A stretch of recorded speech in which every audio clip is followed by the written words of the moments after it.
Sally Pope. I'm Baruch Bush. This videotape is being brought to you by the Institute for the Study of Conflict Transformation. Baruch, do you want to talk about the Institute? Sure. The Institute is a nonprofit think tank founded in 1999, affiliated with Hofstra University School of Law. The Institute was founded by Sally and myself and two of our colleagues, Joe Folger and Dorothy Delanoce. The Institute is a resource for people in the mediation and conflict field who are interested in the transformative approach to conflict and intervention. This tape is one of the products that we hope can serve as a resource to the field on the transformative model of mediation. Many other resources are available and can be accessed through our website, which is transformativemediation.org on the internet. Well, thanks, Baruch. We're actually here to talk about the videotape, and I thank you for being available to have this conversation to provide some background on the tapes as we go through it. And I've actually found this tape to be very useful in training. I know you use it also, and many of our colleagues. And it's particularly useful because it shows high conflict. It was prepared to address some of the concerns people would have about whether this approach to mediation can actually be used in a high conflict setting, whether it can be used when there are sensitive issues, where people are upset. And I think it's been very useful for that reason. So we'll pause throughout the tape to have a conversation about what's going on. I'm looking forward to that. Okay. So before we actually get into the tape, we're going to move over to look at the monitor and look at the tape. But before we do that, maybe you'll spend a little time just kind of doing an overview of the model. Of the transformative model as a whole. Right. Great. Terrific. Okay. That's a good way to begin.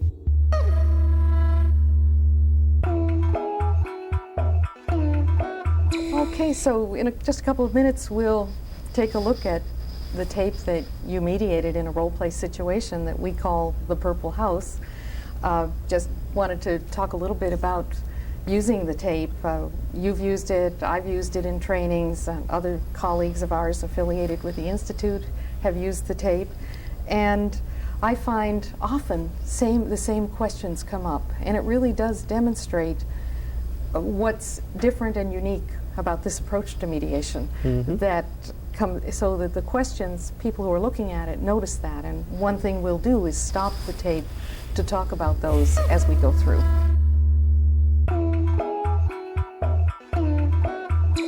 While we're talking, we're probably going to be referring to transcripts that we have in front of us.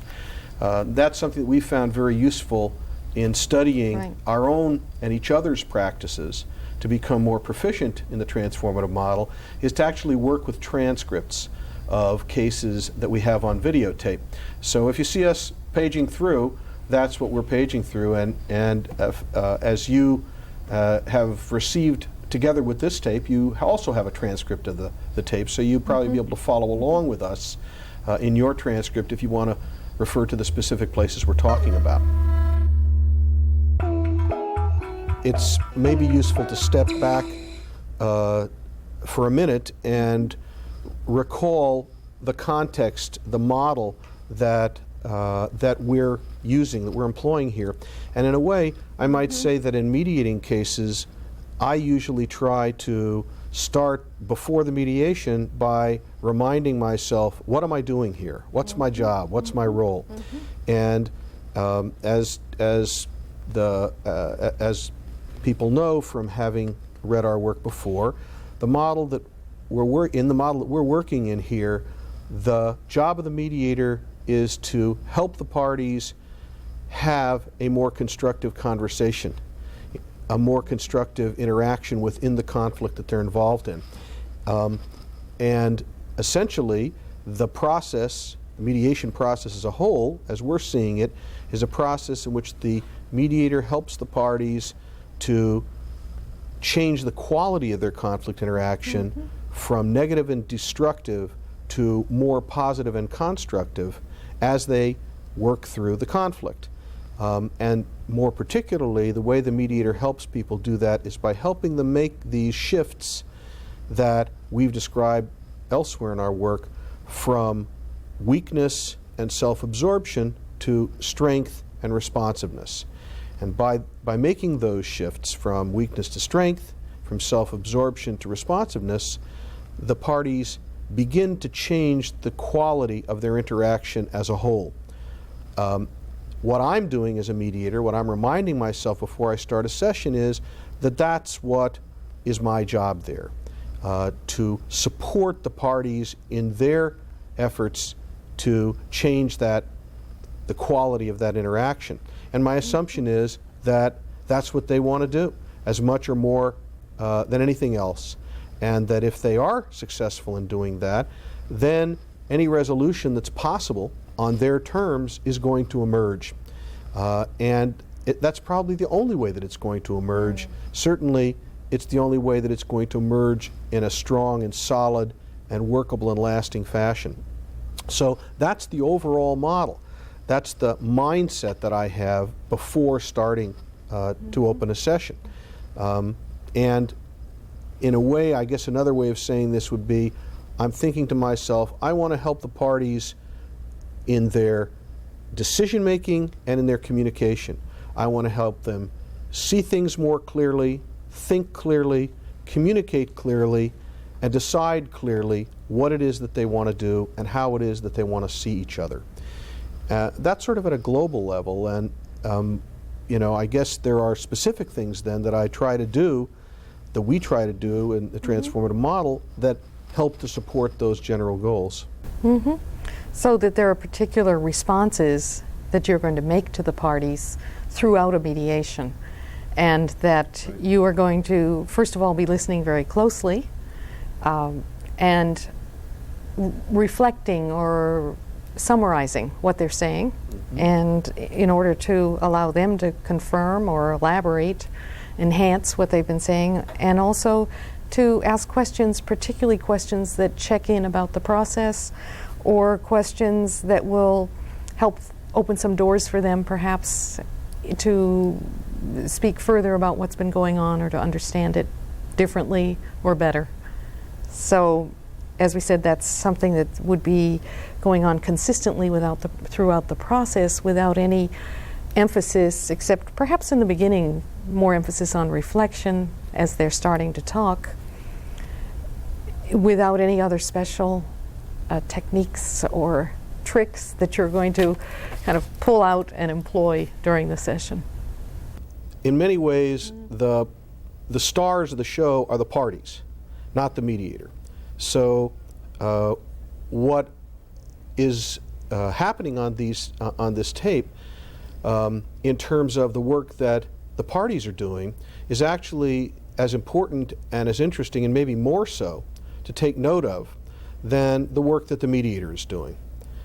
And in particular, again, going back to the model, what we'd like to suggest to people as they watch the tape is to notice the shifts that the parties make.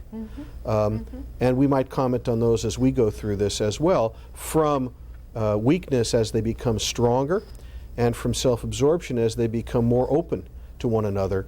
And we think that you'll notice some really significant shifts that the parties make, and that's one thing to keep your eye out for.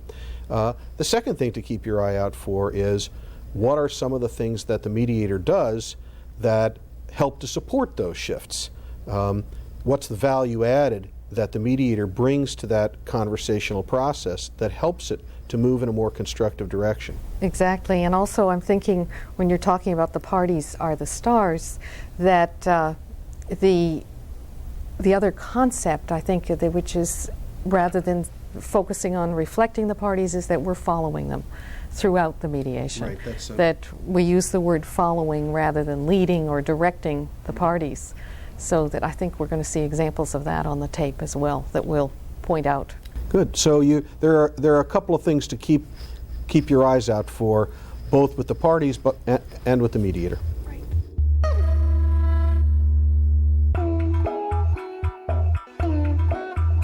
Good afternoon to everybody. I just want to sort of review. I think I've spoken with you all on the phone before today, but I'm not sure I know who's who in in the room, so maybe it would be helpful if everybody tells me who's who. I'm Bernice. Okay. And I'm Elizabeth. This is my daughter. Okay, very good. I'm glad And to we meet own the you. home and Right. the- Good to meet you in person, and, Yes. and you can call me Baruch if that's okay. Okay. And Julie. I am you'd be Julie, yes, Okay. and I'm chairman of the Architectural Control Committee in our Homeowners Association. Okay, and that would be the trees development? That's correct. Okay. Well, we spoke a little bit on the phone about what mediation is, what it means to come to a mediation meeting or session. Would it be helpful to review that a little bit now, or are you all pretty clear on that? What's your view on that? Should I, in other words, sort of go over a little bit what we spoke of before, just to bring it back up, or are we ready to just sort of Yes, jump would you in? please go over Go- a little bit. I would- Okay, yes, fine. That's okay. That would be fine. What I see happening here is basically a conversation between all of you about the concerns that you have, the issues that have come up, and my role in the process is to be helpful to you in having the most productive conversation you can have about that stuff, including understanding the way you see, each of you, the situation, the way each of you sees the situation, the decisions that face you, what you want to do about those decisions, and also how you. Well, I want it resolved. That's what I want to do about it. Okay, and clearly that's part of that's one place that those decisions can lead to, Julie, based upon the decisions you make along the way. All of that is basically in your hands, and also part of what can happen in the conversation is for you to review and assess how you see one another and how you see one another's situation and positions. So in the conversation, all of those kinds of things can surface, and as you sort of walk through that and make decisions along the way, it will lead you to whatever ultimate point all of you decide you want to get to. I'm not going to make decisions for you in any way here, really, whether decisions about how to have the conversation or what to talk about or where to wind up. I see my role as helping you to have the conversation, listening to you, helping you listen to yourselves in a way, as well as to each other. And that's a sort of general way of describing the mediation process, at least as I practice it. Does that seem like it might be helpful to you to proceed as we spoke about before? Is that? Yes. Yeah? I guess we won't know until we try. Well, that's true, but you have to be willing to try at least. I'm here. Okay. And I guess one place to start to see how you want to handle that is just to ask you if there's anything you want to say about sort of guidelines for the conversation itself, in terms of, the way the talk goes, who taking turns, or just having a conversation in a free flow way. What feels most comfortable to you about guidelines, or do you need to talk about that at all? No, I don't think so. No? Just see what happens, basically. Okay, fine. Just one thing I want to say in terms of my guidelines, that when I work with people, I do so on a basis of confidentiality. So what that means is that I'm not going to discuss anything that any of you talks about in here with anyone outside of this room. I don't know why that should come up anyway, as far as I can see, but I just want to reassure you that in that sense, you're having a private conversation, as far as I'm concerned, and there's no way that it's going to become public through me. So I want to reassure you about that. If I sometimes take notes just to keep track of where I am, but this is essentially for for convenience for me, just to keep track of where things are flowing. Okay, where would you like to start? How would you like to begin? Does any of you feel like it would be useful to jump in and start off? Certainly. You want to start off, Yeah, Julie? would that be okay with you? Is that right? I am, as I told you, Baruch, chairperson of the Architectural Control Committee in our trees development, and it is the concern of not only the committee itself, but also several members of the community that when Elizabeth and Bernice moved into their home, they opted to paint it purple. Mauve. I'm sorry. I'm cutting you off. Mauve, purple, mauve, whatever. This is not in keeping with the colors of the other homes in the community. And we do have a policy in place that says any homeowner who's going to make major changes in his or her home has to get prior approval from the Architectural Control Committee, and they did not do that. They just went ahead and painted their home purple. And honestly, if you could see it, it stands out in my apologies, but in a way that is just really not in keeping with the rest of the community. And we want them to repaint the home. Okay, so I think that's basically it. So what I'm hearing from your point of view, Julie, is that and you're here not just as yourself, but in effect representing some committee from the development. That's correct. That from your point of view, the choice of color that Elizabeth and Bernice chose for the house that they bought in the development, and you're describing that as purple, is out of keeping with the rest of the character of the development. Correct. And the committee, again, I'm assuming you're speaking for this committee, would like to see that, would like to see them repaint the house, and that would put it more in keeping, as you see it, with the other tenor of the community. Okay. Yes. Okay. May I speak? First of all, I believe that we have a document of, I don't know, it might be 15 or 20 pages that outline the parameters that are involved in the maintenance and the control of the property. And nowhere in any of those pages does it talk about painting. We are well within our rights. Secondly, I believe I can give a list of at least, 10 or 12 neighbors and the various community members who have no objection. Thirdly, it is a pastel color. And fourthly, I could name you at least 5 to 7 other members of the community who have painted their homes other colors than gray, tan, or yellow that it says in the that is so typical of the Architectural Control Committee. I like purple myself. I think it's a nice color. Well, I think it's a nice color too, Bernice, but not for a house. It's not your house. No, it's not my house, but I do have a responsibility as And you've met chair your of- responsibility, and we disagree. There are other Well, colors. and that's why we're here. There's other colors in the other homes that are trimmed. You know, it might not be a mauve, but there are other colors. Well, I and don't speaking of understand. trim, you've got some sort of turquoisey blue trim.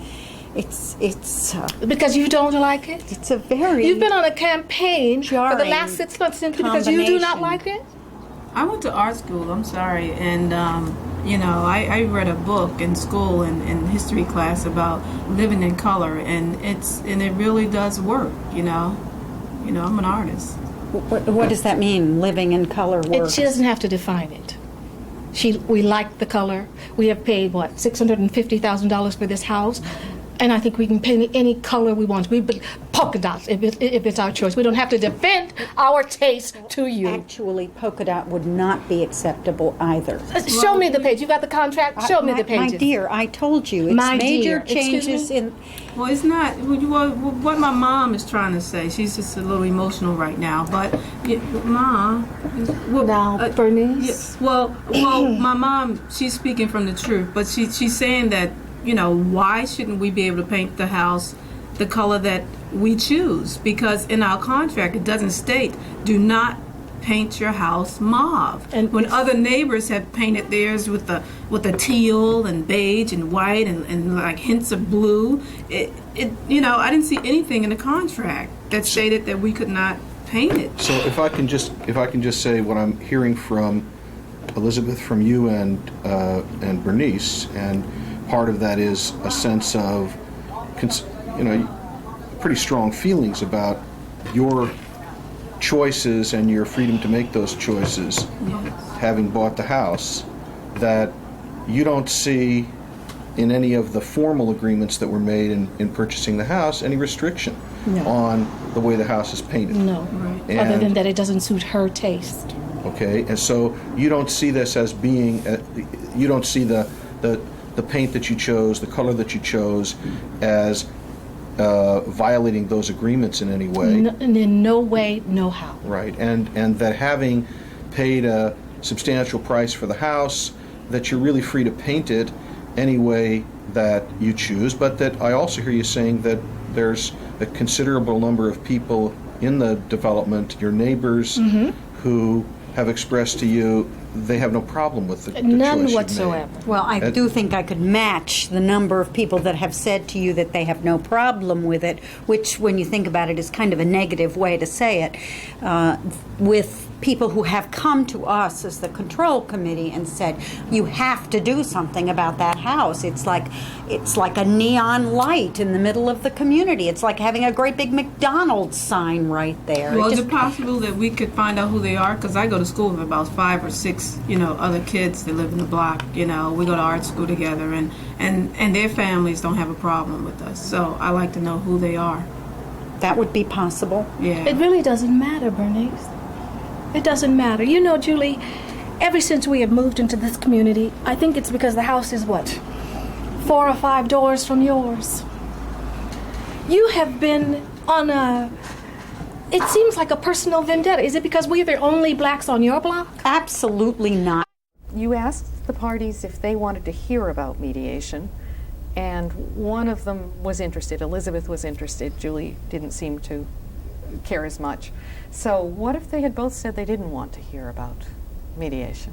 Well, if they both had said that they didn't need to hear anymore, then I think I would have followed them in that direction and assumed that they felt that they knew enough about what was about to happen, and simply let them take the next step, let them direct where things were going to go next, which is, again, a good example of following the parties. In this case, it wouldn't have made sense to impose a whole discussion of ground rules and guidelines on them when this is not what they wanted to do.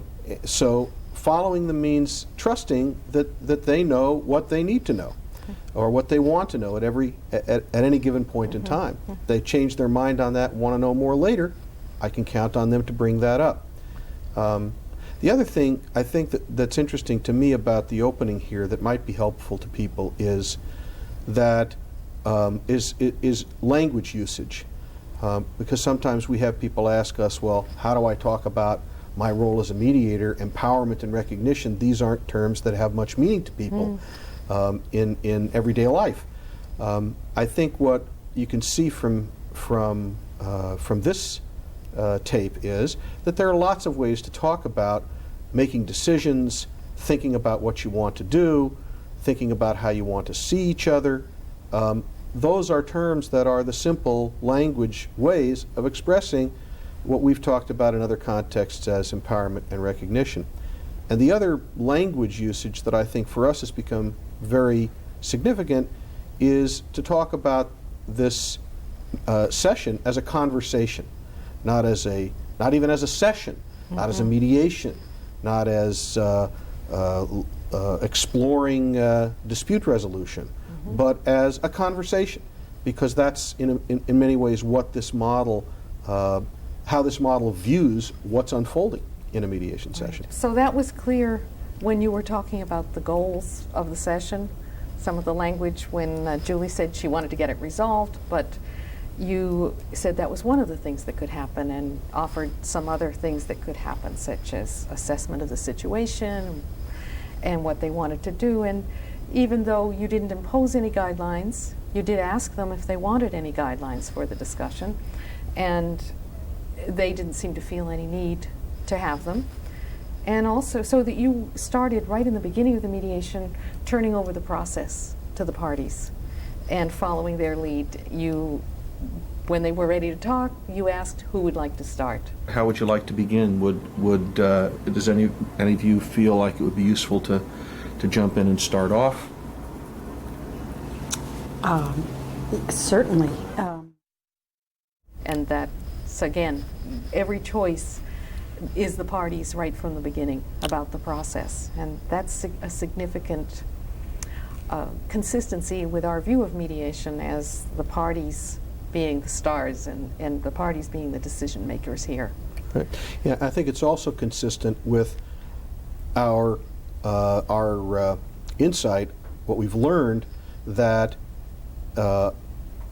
when we talk about self-determination and people making choices, and as a result of that growing stronger, that it's unrealistic to distinguish between choices about content or outcome and choices about process. We have our book on designing mediation sitting on the table here, and one of our colleagues has a chapter in that book on the mythical distinction between process and content. Because decisions about process inevitably affect decisions about content and outcome. Sure. So whoever controls the process controls the outcome as well. Because it determines what the parties are then going to talk about. So that those decisions about process will shift the conversation, leave topics out that parties might otherwise talk about. Right. So going beyond the beginning of the mediation, there are some examples here of the parties starting to talk about the situation, and then your role in reflecting what they're saying.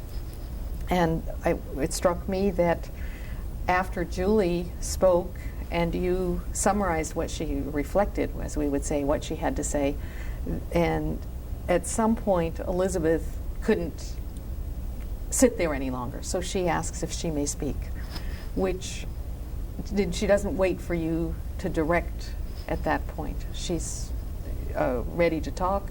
She does ask, and then as she starts to talk, Julie begins to respond to her, and anger starts to arise. Elizabeth's getting upset,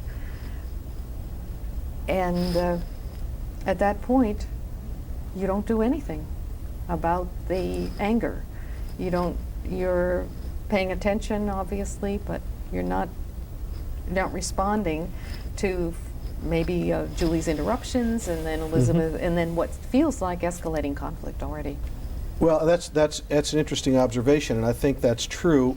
I guess we're going to see more of this, but it does start to escalate, or the temperature starts to rise pretty quickly, and I think that what we can see on the tape is that my response there, and it is pretty intentional, is to simply stay calm and stay engaged and listen and be with them as they start to go into that.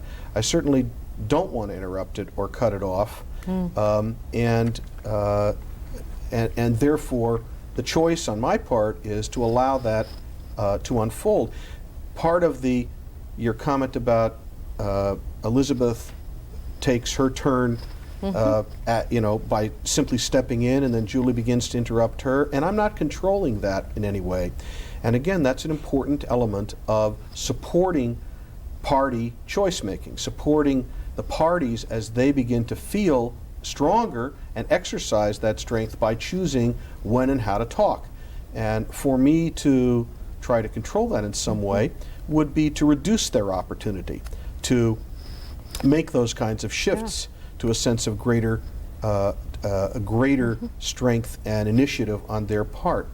The other piece that I think is, that you mentioned, which is the other piece here that I think is important to comment on, is one of the responses that you mentioned earlier in your introductory comments of reflection.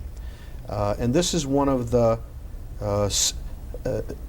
deceptively simple, basic, but very powerful things that we can do as transformative mediators that help the parties in making shifts in the conversation in a very powerful way.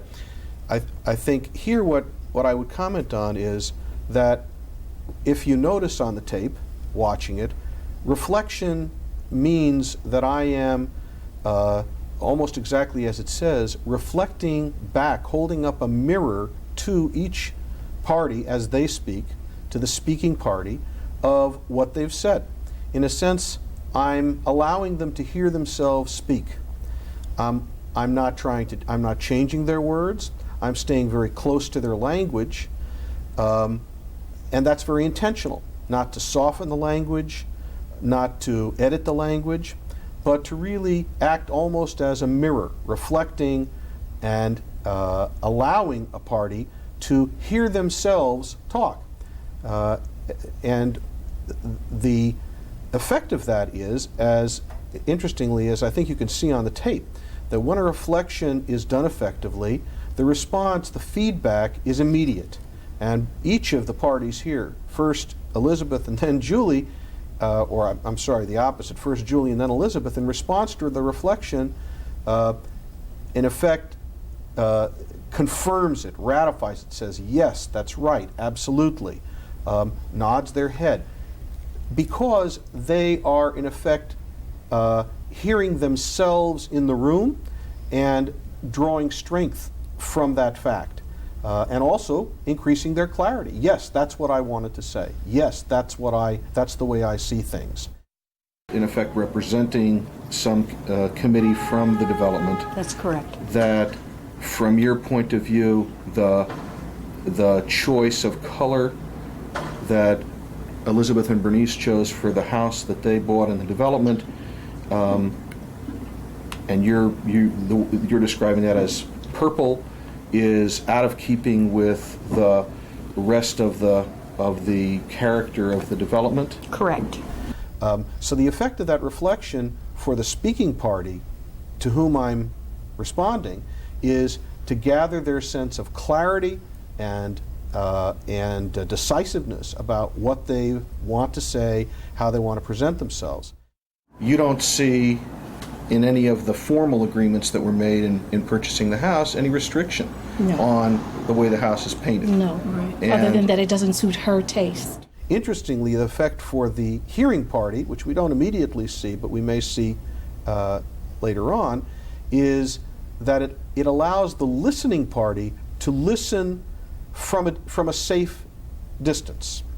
That is, that the party that's listening is hearing my reflection of the speaker's comments, is hearing the speaker's comments again, if you will, in some ways maybe for the first time, because they're probably not able to listen even to the sound of the speaker's voice, perhaps, but they are able to hear my reflection. On the other hand, they're not at all put on the spot. They're, in a way, listening in to the speaker and myself having a conversation about what the speaker is saying.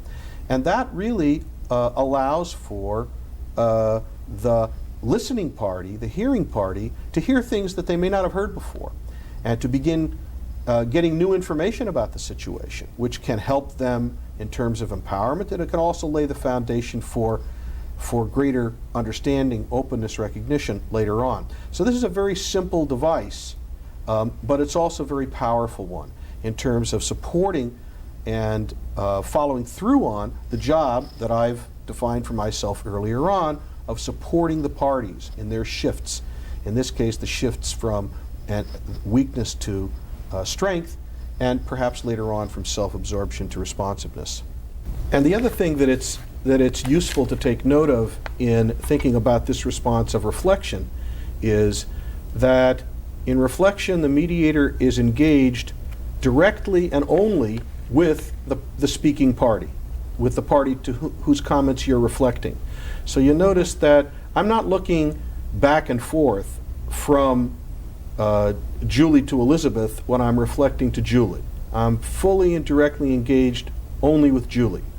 And similarly, when I'm reflecting to Elizabeth, I'm engaged only with Elizabeth. And that mode of direct engagement helps both parties. It helps Julie to feel that engagement and to really listen to herself through me and to become clearer and stronger in what she's saying. And it helps Elizabeth when I'm engaged only with Julie in reflecting Julie, because it really does allow Elizabeth to have that private space and not to be intruded upon by my looking back at her as if to see, well, what do you think of this? I don't want to put Elizabeth on the spot in that way, and that's why really the direct engagement with the speaking party only works well in reflection and benefits both the speaking party and the listening party.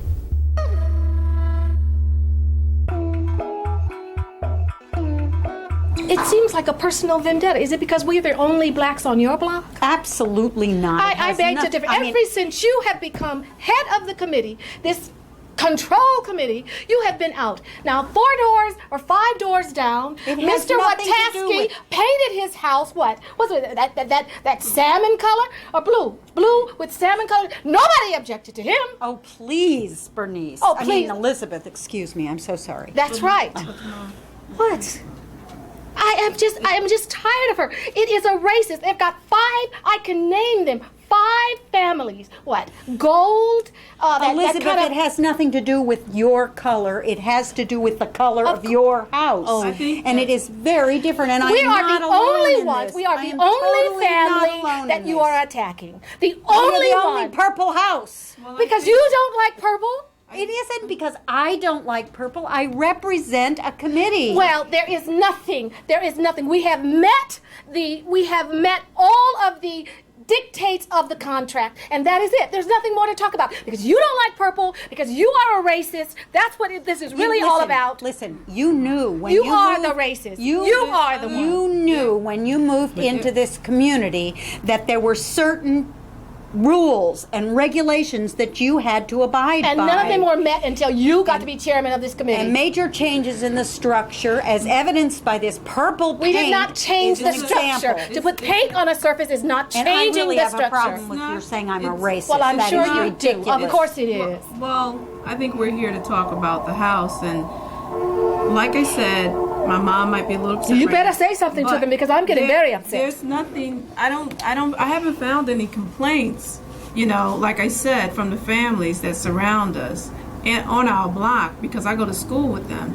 And like I said, they have other colors in their trimmings of their house also. You're absolutely. Let me just ask all of you, and obviously there are some very strong feelings about not just the house, but Elizabeth, you feel that there's some issues about the position that Julie is taking based upon her attitudes towards you as an African American. I really do. Okay, and I'm Julie, sorry to say that. Okay. I moved into the community. It's an interracial community. It's And beautiful. then why am I not picking on all the other? But what about That's what I want to know. Miss That's really Julie? what I want to know. The other 4 or 5 homes that are not what? But why am I beige or not what? picking on all the other African American families in the Because community? I guess their house isn't. I think they're what? Mr. Williams has a white house. because their houses and it's not 4 conform to doors. the rules and the regulations But what of are the the rules and community. regulations? Because No, the Hendersons, they have that salmon with that deep bluish. And, That's right. Trim. Thank you. And I don't see the difference. But they're not on between her that street. And the purple. I mean, I don't understand how did Well, our house what get you picked describe out? as salmon, I would call pale pink. Oh, it's a matter of Very taste. much Yeah, subtler but salmon than that. and trimmed in a deep blue. I mean, and what is that? You know, in comparison But to that's our not mom. a purple house. Yeah, but it seems like a personal thing with you now that you don't like purple. I mean, you know, someone might say they don't like blue. You know, I don't think there's and anything wrong with I purple. just want to to sort of frame what you're talking about in terms of the different issues that you're that you're discussing, if it's helpful at all. One issue is what the colors actually are, and you're characterizing the colors one way, and Bernice and Elizabeth you're characterizing them differently. That's kind of I guess a hard thing to have an objective measure of, but certainly you're seeing the actual colors that are involved here differently.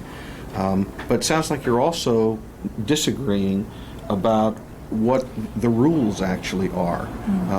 And Julie, you're saying that there are some clear rules that apply here, and Bernice and Elizabeth, you're saying that there are rules, but this is an area that they don't really cover, or that's it's left to your choice basically.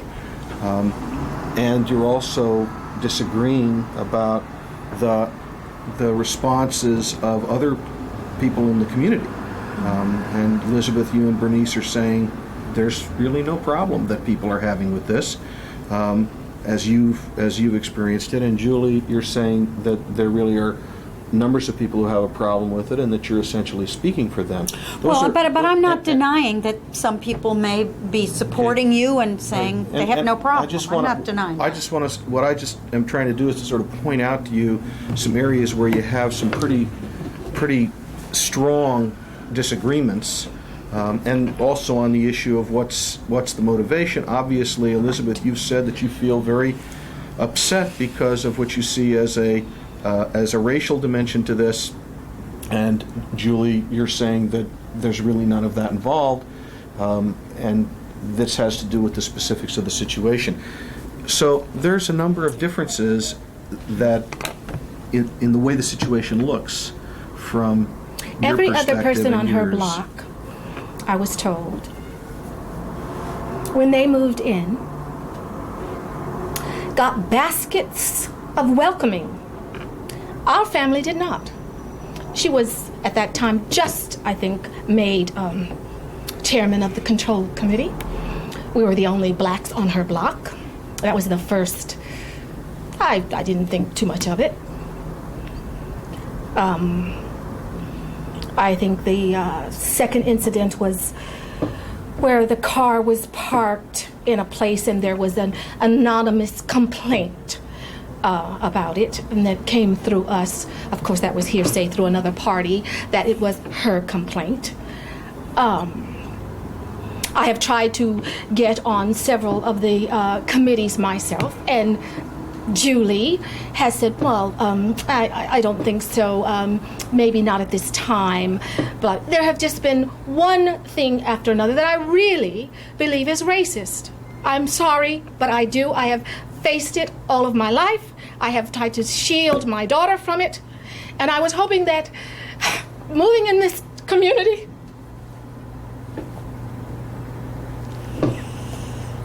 I'm sorry. No, you don't have to be sorry. My mom basically, she's saying it's one thing after the next. I know we're here to discuss the house, but she's just full right now because of the other things that she feels has gone on. But, clearly I don't see, why this is really an issue. We all are homeowners, and everyone seems to have color trimmed on their house, whether it be blue or mauve or teal or salmon.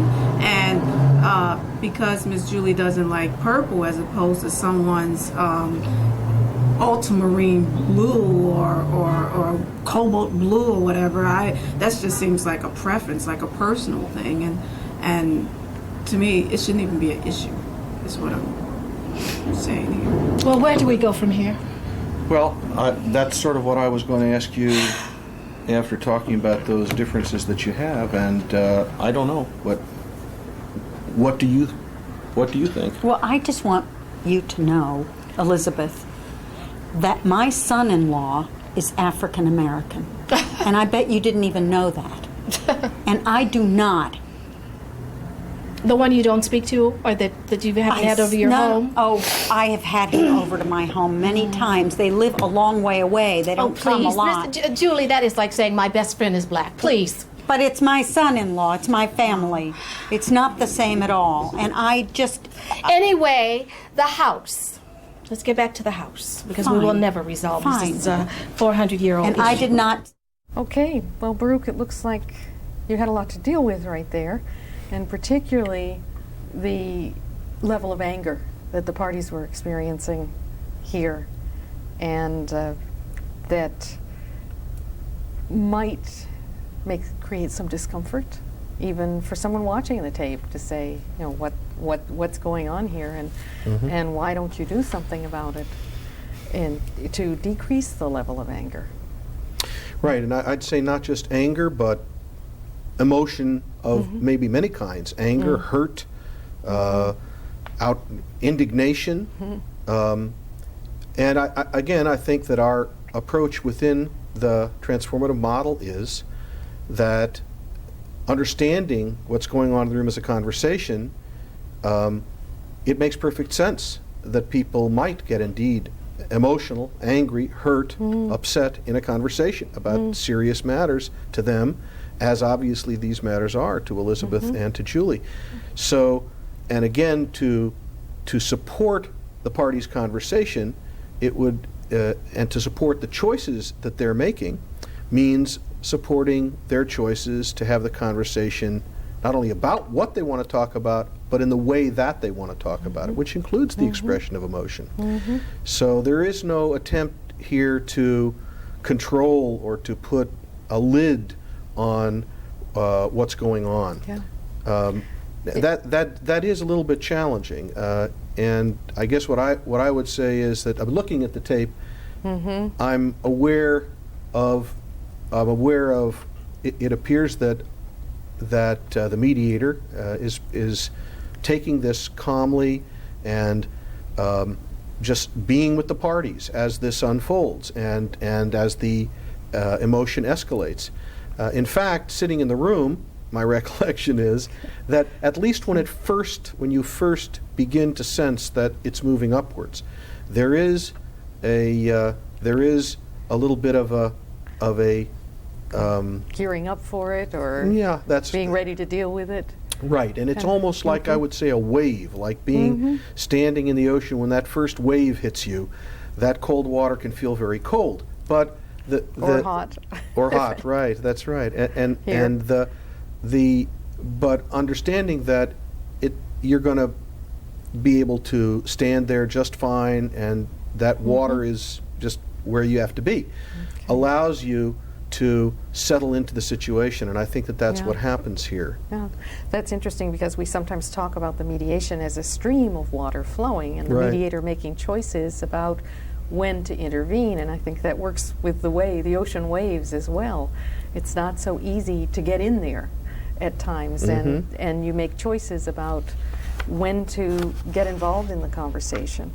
In a way, Bernice's role here does do some of what we were just talking about, which is she comes as another party in the room. She comes in when Elizabeth is getting upset or Elizabeth is crying. Bernice at that point comes in to add her voice, which could soften a little bit what Elizabeth has been saying, which seems to be her role seems to be calming the situation, or attempting to calm it, attempting to get the conversation back on track as she sees it. Yeah, and I guess another way of looking at it, and I think in some ways that was a signal to me through a lot of this mediation, although less so at the end, was that Bernice almost was punctuating the conversation.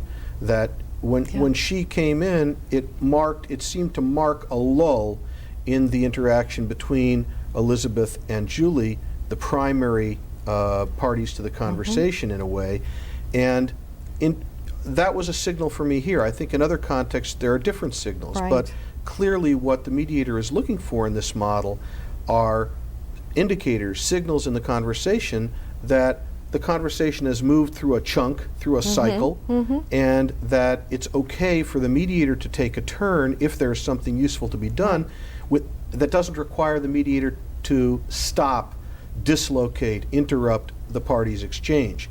And Bernice actually served for me a very useful kind of signaling function. Right. That, at least to look and see, were we at a point where it might be possible for me to come in without, stepping on a lot of people's toes. Right, because you're a participant in the conversation, but in a different way than the parties, so that you have a role throughout, but you want to be respectful of the parties' choices and not interrupt, not cut them off, not try to steer them in any other direction. So it's waiting for that moment, that Right. lull, when you can be helpful. Yeah, there is, and even more so, not only not cutting them off, but allowing them to cut me off generally. Absolutely. Well, that's an interesting point, because I think even people watching this tape could probably see a difference in the way you present information in a teaching role than the way you are in a mediator role. That's for sure. And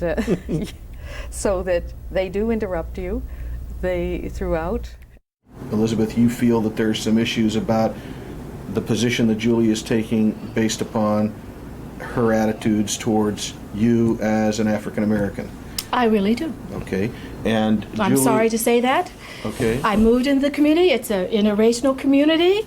And you're not in charge of Right. this, of the process Right. or of this meeting, and Right. that definitely comes through. Right, and as you said before, I'm following them. Yes. And trying to, by allowing them to make their choices and to control the conversation, again, that helps to create a sense, at least that's what I'm hoping for, on their part, that they are gathering more strength, that they're taking back a sense of their control and their assertiveness and self-determination over the situation. Okay. This was a good example of use of summary because of the long period of interactions, the long conversations between Julie and Elizabeth and Bernice, so that your role is not in here, not so much reflecting what individual people are saying, but summarizing that part of the conversation. And also I think it illustrates the principle that we follow, which is not to change the language that the parties are using, not trying to help them see it differently by saying it differently, but actually to pick up on the language that they are using and to highlight differences, so that throughout your summary you're talking about the differences that you're seeing. And I'm struck by the fact that here they are, neighbors in a community. They live in a community they both made a choice to live in, and yet you're not talking about the possible common ground that they are neighbors. And Right. don't they want to see things that way? As instead, you're talking about the differences, what's been happening, what's been going on, and you're even picking up what could be seen as inflammatory language, although it's language the parties have started to use, which is to be talking about racism. And the first time you refer to it, you talk about, you don't leave it off. You talk about what Elizabeth was talking about, Julie's attitudes toward her as an African American, and then later you in the next summary, you go a step further and actually talk about the motivation for what's been happening as Elizabeth sees it having a racial dimension. Right. I think this is a useful place maybe to talk about a little bit this second sort of basic response that we as transformative mediators tend to deploy, which is summary. The interesting thing about, there are a number of interesting things really to say about using summary as a response, and Sally, you've mentioned some of them. One of them certainly is that summary, like reflection, is we try to be complete and not to edit what the parties what the parties have put on the table, not to choose to emphasize some things and leave out others, not to leave out the intangible issues like attitudes, whether they be about a racial dimension or anything else, not to soften what the parties have said. So that's one important point to make about summary. Just to fall back for a second, if one, again, thinking about these responses as ways of supporting the party's work in shifting from weakness to strength, and the empowerment shift from self-absorption to responsiveness, the recognition shift, summary has a very powerful function. Again, in both of those, and especially in empowerment. Because what gets on the table in a conversation that unfolds so rapidly and intensely as this one is, as most conflicts do, is potentially very confusing. It's very easy for the parties themselves to lose track of what they've put on the table, of what they're talking about, of which things are most important for them that they want to pursue talking about. And in a sense, the map of the ground of the conflict can become very foggy and confused. And a summary almost helps the parties, as it were, to part that fog and to have a clear picture of what's been put on the table, and then to make choices about what they want to pursue and the order they want to pursue it in. So that function that summary performs, which again is a kind of a function of, in a sense, like reflection, but in a different way, amplifying the conversation, making it more visible and audible to the parties what they're talking about, allows them to make choices about that, to decide, yes, that's what we want to talk about, no, that's what we don't want to talk about, we want to talk about this first and this second.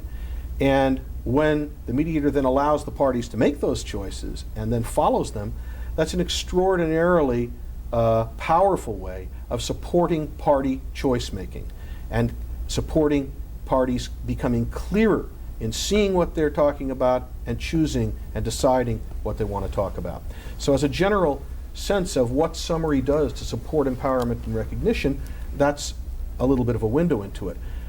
In order for it to do that, the summary as a method has to be employed in a certain way. One point, as we've said, that it be complete and not change the party's language, not leave out things that they've wanted to talk about. Another, and this is something you also mentioned, Sally, is that in some ways the way that we think about summary is that what you're summarizing, even more than issues in an abstract sense, and perhaps when you talk about issues it would become a little bit softer or more neutralized. Instead, we think of summary as summarizing what are the things that the parties disagree about. What are they disagreeing about? What are the topics of disagreement? That's what I want to capture in my summary.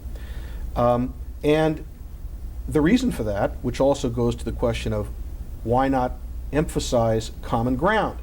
If the parties were emphasizing common ground, that's what the mediator would emphasize in a summary. In this case, and in most cases early on, what the parties are emphasizing is what they disagree about, because that's why they're in conflict. So what I want to summarize is precisely that. And by doing that in a clear way, I can help them to see what it is that they're talking about and to make choices about where they want to take it. Mm-hmm.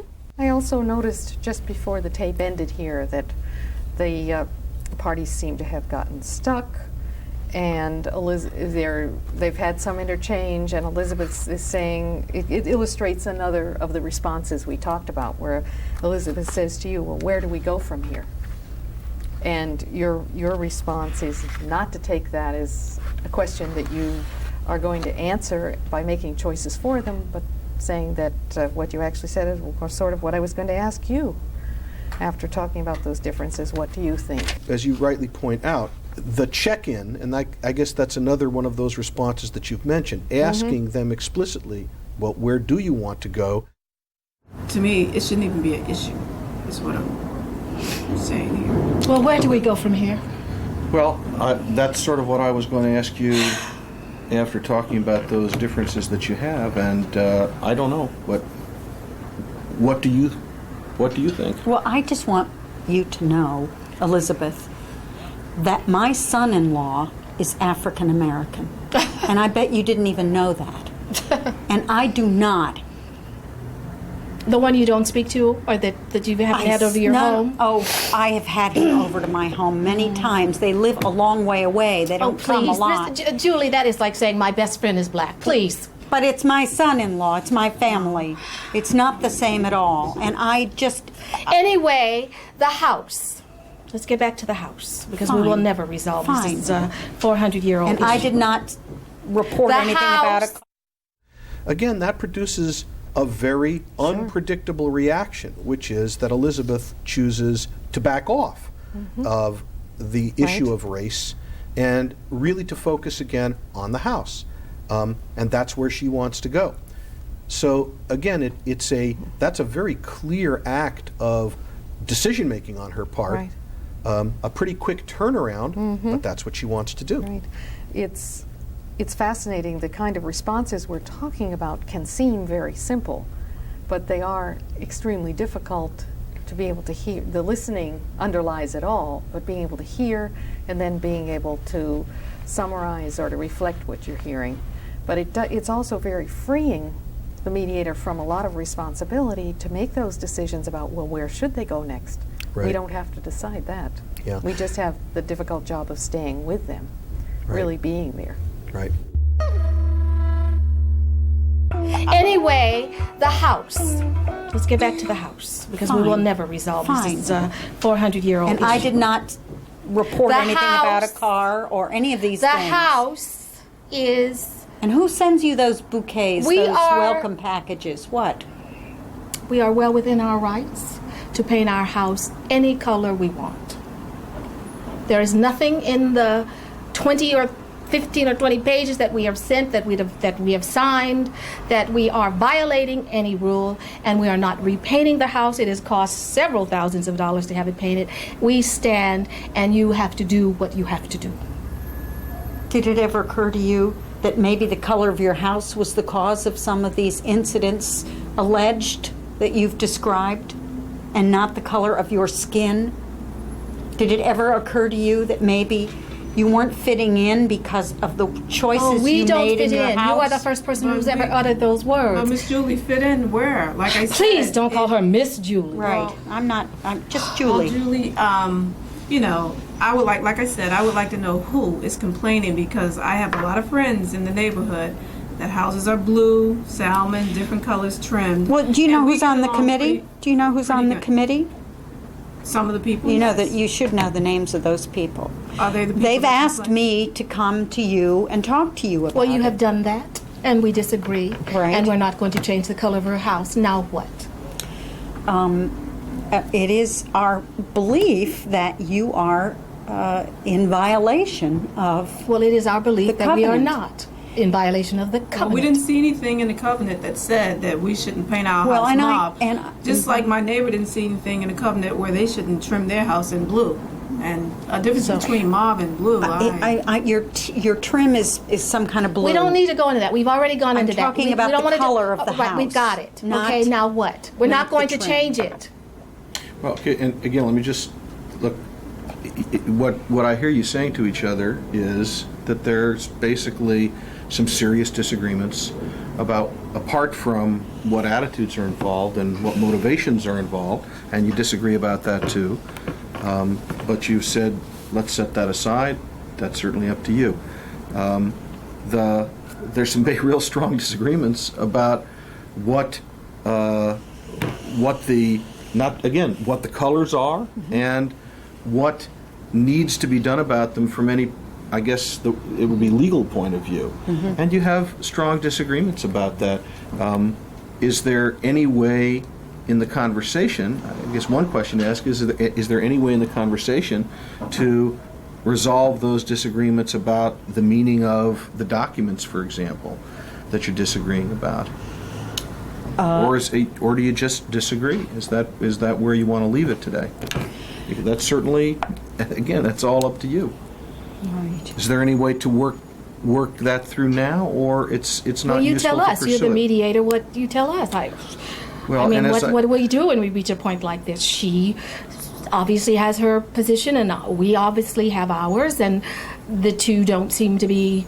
What do you do in a case like that? I mean, we have a contract. I don't think we violated the contract. She says that we have violated the contract. So It's not in. It doesn't state in the contract about whether your About house the painting is of the house. a blue or whether your house is a mauve. Exactly. And there are houses on the street that has a blue tint. Exactly. Ours Right. just happened to be a mauve. Right, and What's so the you difference? see it as not all that It's different just from like what other looking at people this have Not done. all that Do you different. like green or do you like blue? I mean, come on. Right, and you're saying you see it as not all that different, and And we- and you said you put several $1,000s into Exactly, painting the house. yes. So it doesn't seem to you reasonable, in effect, you're saying, to ask you to repaint it when it's not that different from others. Exactly. And if we repaint our house, I think that all the neighbors should repaint theirs too. No, Just as honey, simple no, as honey, that. honey, we're not going to repaint it. I'm just saying that if that's what she's asking us to do. I guess let me ask you one thing. And Julie, you're saying again that the way you see and your committee see the guidelines, they're clear enough to indicate that this would be over the line, and there is a difference from what other people have done. One way to, maybe a suggestion I can make is there anything that either of you wants to say or could say to the other that you think maybe they haven't thought of, that might change their view of the situation? Could you say anything beyond what you've said so far to Elizabeth and Bernice that might change the way they're seeing this? Or Elizabeth, Bernice, is there something that you haven't said you think you could say that might change the way that Julie is seeing this? I don't know what will make a difference to you here. This is really your situation, so I can't tell you what to do. It's clear that you have some pretty strong disagreements. Is there anything else that you might want to say to each other that you haven't thought of? Do you want some time to think about it? I would like to say a couple of things.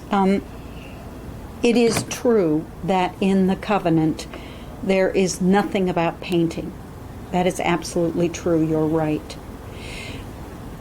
It has been the interpretation of this committee that the language that I've referred to included what we perceived as color choices that are not in line with the color choices on other houses in the community. But we're just one committee. I would certainly be willing to take this conversation to the board and see if they have another interpretation Julie, of it. it's very interesting. There's no diversity on that board or on the committee, and I find that rather curious. In this community that is really so very, very diverse, as we are well into the year 2000, and your committee nor your board reflects the diversity of this community. So I am really, at this point, hard pressed to really accept any decision of your board or of your committee. I don't think a legal document is interpretive. I think it's very precise.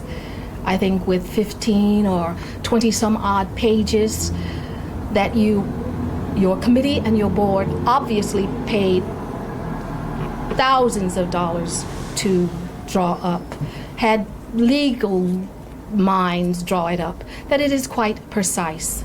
And nowhere in this document does it say anything about paint, the color of the paint. We have not in any way changed the structure. We have not in any way violated what is in the document that your board and your committee has drawn up. And so it becomes a matter of taste, it becomes a matter of culture, it becomes a matter of control that I am simply at this point in time in my life not willing to deal with. I mean no disrespect. I mean no animosity. I think we have gone as far as we can go. I believe you're talking about seeing a lawyer. We certainly have consulted with ours. And I think perhaps we should let people who are not as myself, quite frankly, I'm very emotionally involved, obviously, by this meeting. You're very emotionally involved, so perhaps we should let some legal minds really settle it from here. Well, we certainly could do that. I've offered to go to the board. You've said you don't think that would work because it isn't a diverse board. it's elected by the community. It's not an appointed board. I can't speak to that. I mean, you're right, but it is an elected board. I'm sure you haven't come this far to us without having, some consultation with your committee and with your board. Not with the board. And what would the board do? They might have a different interpretation of it. Well, I don't know. Why Miss didn't we go Julie? to the board before we Miss came Julie, here? are you sure this is not an issue with you? Is it the board, or do you have a problem? It isn't just me. Yes, I do have a problem. So it's you. Yes, so I'm you- very comfortable representing the committee because I agree with this. But Miss but it Julie, is not. if you went Please to that don't call me board- Miss Julie. Well, I'm sorry. Julie. I'm sorry, Julie. If you went to the board and you told them that you did not have a problem with Owl House, do you think they would agree with you? I don't think I would do it that way. I think I would say, we disagree. We've gone to mediation. We weren't able to resolve it in mediation. Before we take the next step, I want to see what the board thinks I about would this prefer, language. if you're going, I don't understand what going to the board would do, but I would really prefer a neutral representative, because I do feel that whether I go to argue my case or whether you go to argue against my case, that we are partial. So I would, if we're going to, and the emphasis and the pitch, tone, and inflection would certainly inform position. So I would prefer, if you're going to do that, if that's going to be done, that we have perhaps some of our peers and some of the community who do stand by us, who do certainly agree with us, to speak on our behalf, or if you want to go that route. Although I am at this point Well, does that? been fighting all my life and have no problem with taking it to the courts, because Well, I guess the question then is, does just to come back, just to the general question is, does the idea of taking the matter to the board as a next step, in whatever fashion you described how you'd like to see that done, does that seem like in general something that would make sense to you? Okay, so this section of the tape really does illustrate some further development and use of some of those responses we were talking about. For example, consistent following and of the parties, and the role of the summary and the impact a summary can have, particularly when it's highlighting differences, and also seeing shifts happen, what they look like right in the midst of a mediation.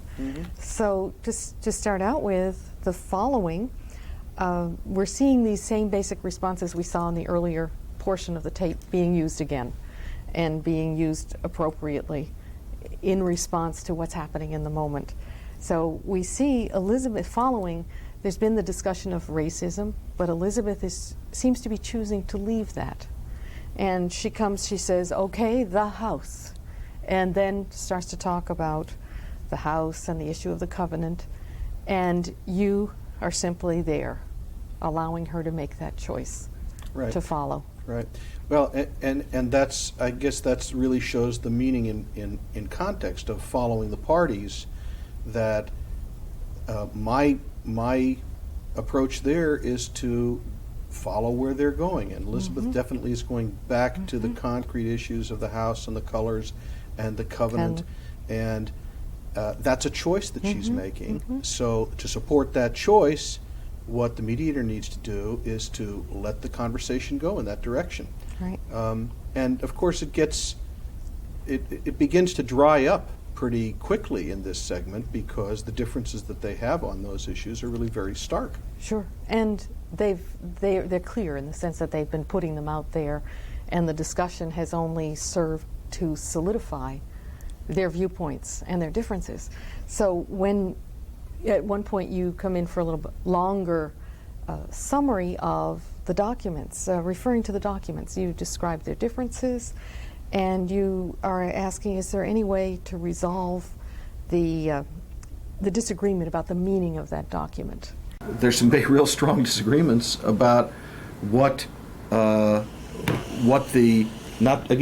colors are and what needs to be done about them from any I guess it would be legal point of view, and you have strong disagreements about that.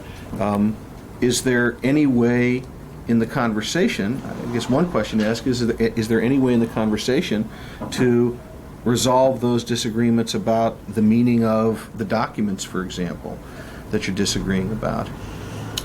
Or do you just disagree? Is that where you want to leave it today? That's certainly, again, that's all up to you. Many people looking at this tape will say, well, why not just look at it, see what it says? At Why the not- documents. At the document, right. Look at the covenant. And that might decide. And why have all this discussion and disagreement if you've got a document that you could look at? So and in I other guess words, the the question question for you really is, it seems as though that is in your mind, that perhaps there is some way to resolve what the covenant says, but you don't suggest or even seem to be thinking that they should pull it out and look at it. Well, and again, that's I think consistent with the principle that we try to follow of supporting party choice making. It might well have occurred to a mediator or anybody else listening to the conversation. There's a document, you can take it out and look at it, but clearly that also might have occurred to the parties. In fact, at one earlier point, Elizabeth mentioned something about it, but she doesn't insist on it. So the following the parties there, allowing them to make choices means if they're deciding not to take the document out, then there must be some reason for that. Right. They're making a choice about that. My question at this point really is a more general question of there are pretty serious differences about that. Is there any way to resolve those differences? To make the suggestion to look at the document would take that choice away from them. And it's a solution, or it's certainly a possible solution to look at that document, but that's not how you're seeing your role there. And we also see the way that unfolds later in this segment that Right. would be very sort of preemptive and Right. and prevent other kinds Right. of things from happening. And the other kind of shocking thing that happens at that same point where you're referring to the differences about the document, the other shocking thing that you do is offer them the option of just disagreeing and leaving it at that. Or do you just disagree? Is that where you want to leave it today? That's certainly, again, that's all up to you. Right, and I guess I think that the way I see what's occurring in those couple of interventions is almost a kind of summary and check-in. The reason I offer or I mentioned that. Do you want to just leave it here today? Is because it really does seem, from the way the conversation is going, that they don't have much more to say to each other. That the conversation is drying up in a way, and that seems to be a kind of a check-in that is signaled by the content of their discussion. Right, and clearly you're leaving the choice to them about what to do at this point. Right. That it isn't the time for a mediator to redouble his efforts to get a resolution. It's actually a time for the mediator to back off, but simply to continue doing what you have done, which is to highlight the choices for the parties, and that's clearly a choice at this point for them. Yeah, I think the thing that we often talk about, and that I think begins to come through at this point in the session, in this segment actually, is that there has always been a rhetoric in talking about mediation of party self-determination, party choice-making. And the reality of practice has not always been there, as you just mentioned.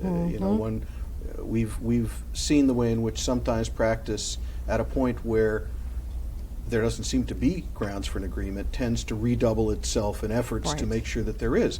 Right. In this model of practice, that simply doesn't come into question, because in a way this is a tremendous opportunity, this kind of moment where things really where the differences really seem to crystallize or to be so significant that perhaps there just can't be any meeting of the minds. That's kind of a moment of truth for parties in conflict, and allowing parties to come face to face with that moment of truth, and with the realization that it is totally their responsibility what happens at that moment is an incredible opportunity for choice making, for gathering their own strength, having clarity, and making decisions.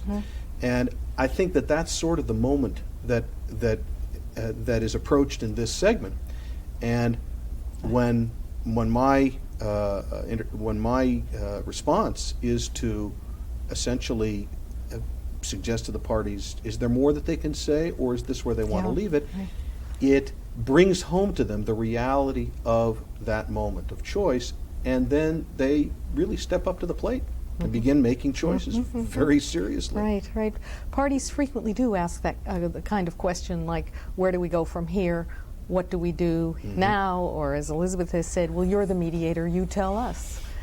And the frequently, I think, mediators who are inexperienced in a transformative approach will feel pressure to then do something as soon as a party asks for something.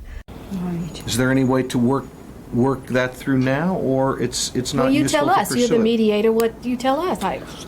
Well, I mean, and as what do we do when we reach a point like this? She obviously has her position, and we obviously have ours. And But Right. I've noticed that in your approach here, you are really simply continuing to leave the choice to the parties. In fact, you're comfortable saying something, well, I don't know. I was just going to ask you that. Right. That kind of response where you're not feeling a responsibility to have the conversation go in any particular direction, a responsibility to produce a result other than highlighting the choices for the Right. parties. Right. And one of the ways you're doing that too is allowing the differences and the depth of the real depth of their differences and disagreements here. And so that leads into the next point of observing the shifts. When just one more point on the where you're saying, is there anything else you can say? Basically, you call it a suggestion. There, you say maybe there's a suggestion I can make, but it really is a suggestion that maybe you'd like to say something else that you haven't thought of before, or something more. One way to maybe a suggestion I can make is there anything that either of you wants to say or could say to the other that you think maybe they haven't thought of that might change their view of the situation? It's clear that you have some pretty strong disagreements. Is there anything else that you might want to say to each other that you haven't thought of? Do you want some time to think about it? My sense of that is it's a kind of check-in. It's a kind of check-in that you would tend to do at a point where it really looks like things have come to a stall. Right. And the check-in is, well, before this draws to a close, if that's what's seeming to happen, Right. is there Right. anything else that you could say to each other? Sure. So it is a kind of check-in in the form of a Yes, suggestion. right. And also, you're not just offering that this is what you should do now or you must do now. You're not saying do this. You're also saying, would you like some time to think about it? So it's more than one choice there in that particular Right. check-in or summary. If people are watching the tape closely, they might actually notice that right at that point, there's another thing occurring to me as a suggestion, which is or a check-in, which is to ask the parties if this is a point where they'd like to take some time out to take a break, to talk to Right. each other, to talk to me separately. You didn't actually get to that, That's right. but you were starting to say, do you want some time to think about it? That's exactly right. When Julie then kind of, as you Steps in. said, stepped up to the plate. And that's right, stepped up to the plate. Exactly. right. And that's the other. So that's shall we the other talk point that you're about talking about the shifts that we see immediately after that? I think that's Okay. a really powerful and interesting part of this segment. Yeah. Well, and So Julie makes a decision yeah, she and really an does. acknowledgement that Elizabeth is actually right. Right. She says there is Well- nothing written about paint. Do you want some time to think about it? I would like to say a couple of things. It is true that in the covenant there is nothing about painting. That is absolutely true. You're right. And Julie, I think again, if you're watching the tape, and as we suggested earlier, watching the parties as well as the mediator, it seems pretty clear that during the sort of segment of the dialogue leading up to that point, you can see Julie thinking about very intensely the choice that she sort of is confronted with at this point. And you said you put several $1,000s into painting the house, yes. so it doesn't seem to you reasonable, in effect, you're saying, to ask you to repaint it when it's not that different from others. Exactly. And if we repaint our house, I think that all the neighbors should repaint theirs too. This is really your situation, so I can't tell you what to do. It's clear that you have some pretty strong disagreements. Is there anything else that you might want to say to each other that you haven't thought of? Do you want some time to think about it? I would like to say a couple of things. She does, I think, realize that the discussion is drying up, that something needs to happen if there's going to be some sort of resolution, which she talked about much earlier on, right at the beginning of the tape. And she's thinking and reflecting, and you can see it in her body language on the tape. And then she comes out with what is really, was to me at the time, a kind of stunning statement. And in terms of shifts, what you were mentioning before, Sally, what's really striking here, I think, is that you can really see in Julie's statement both a movement towards strength and clarity. She's calm, she's clear, she's very deliberate about what she says, and you can also see, as you were saying, a kind of generosity and acknowledgement. Elizabeth was right, and she admits it, that there's nothing in the covenant about paint. So there's a real shift there, both in terms of movement towards strength and clarity, and also responsiveness, openness. Right.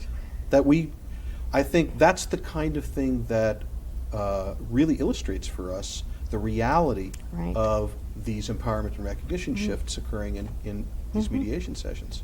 And you see an immediate response too when you think of how a shift in one person impacts another.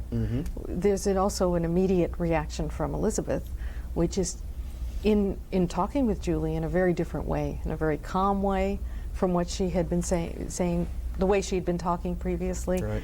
And she is she uses words like, I mean no disrespect, no animosity. Right.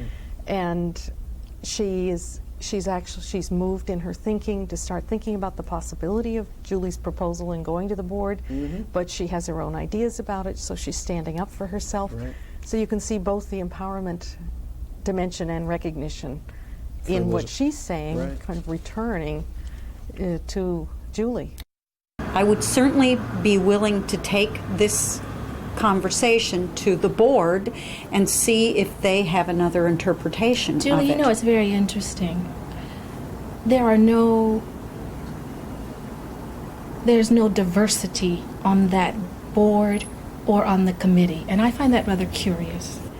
And so it becomes a matter of taste, it becomes a matter of culture, it becomes a matter of control that I am simply at this point in time in my life not willing to deal with. I mean no disrespect. I mean no animosity. I think we have gone as far as we can go. The exchange between them at that point really has a very different quality than anything up to this point in the session, I think. And I think also, I think in part it's Elizabeth is responding, like as you said, to Julie there, and in part I think this is also the impact of, for Elizabeth, the choices and the clarity that she's gained cumulatively through the session as she's made choices about what she wants to talk about, what she thinks, how she wants to express it. It seems like a sudden shift if you just look at this section of the transcript or the tape, but actually this could not have happened probably without what has already developed throughout the session. Right. That's what and the choices they made. Right. So when it surfaces, it sometimes seems to surface suddenly, but it's been building. And the other thing I think is that we're probably going to see when we look at more of the tape, that it surfaces, but it doesn't always stick, so that you can't necessarily look for a shift that the parties make towards strength and responsiveness that then has totally changed the situation and remains in that positive direction. There's backsliding, there are ups and downs, and I think we're probably going to see some of that here too.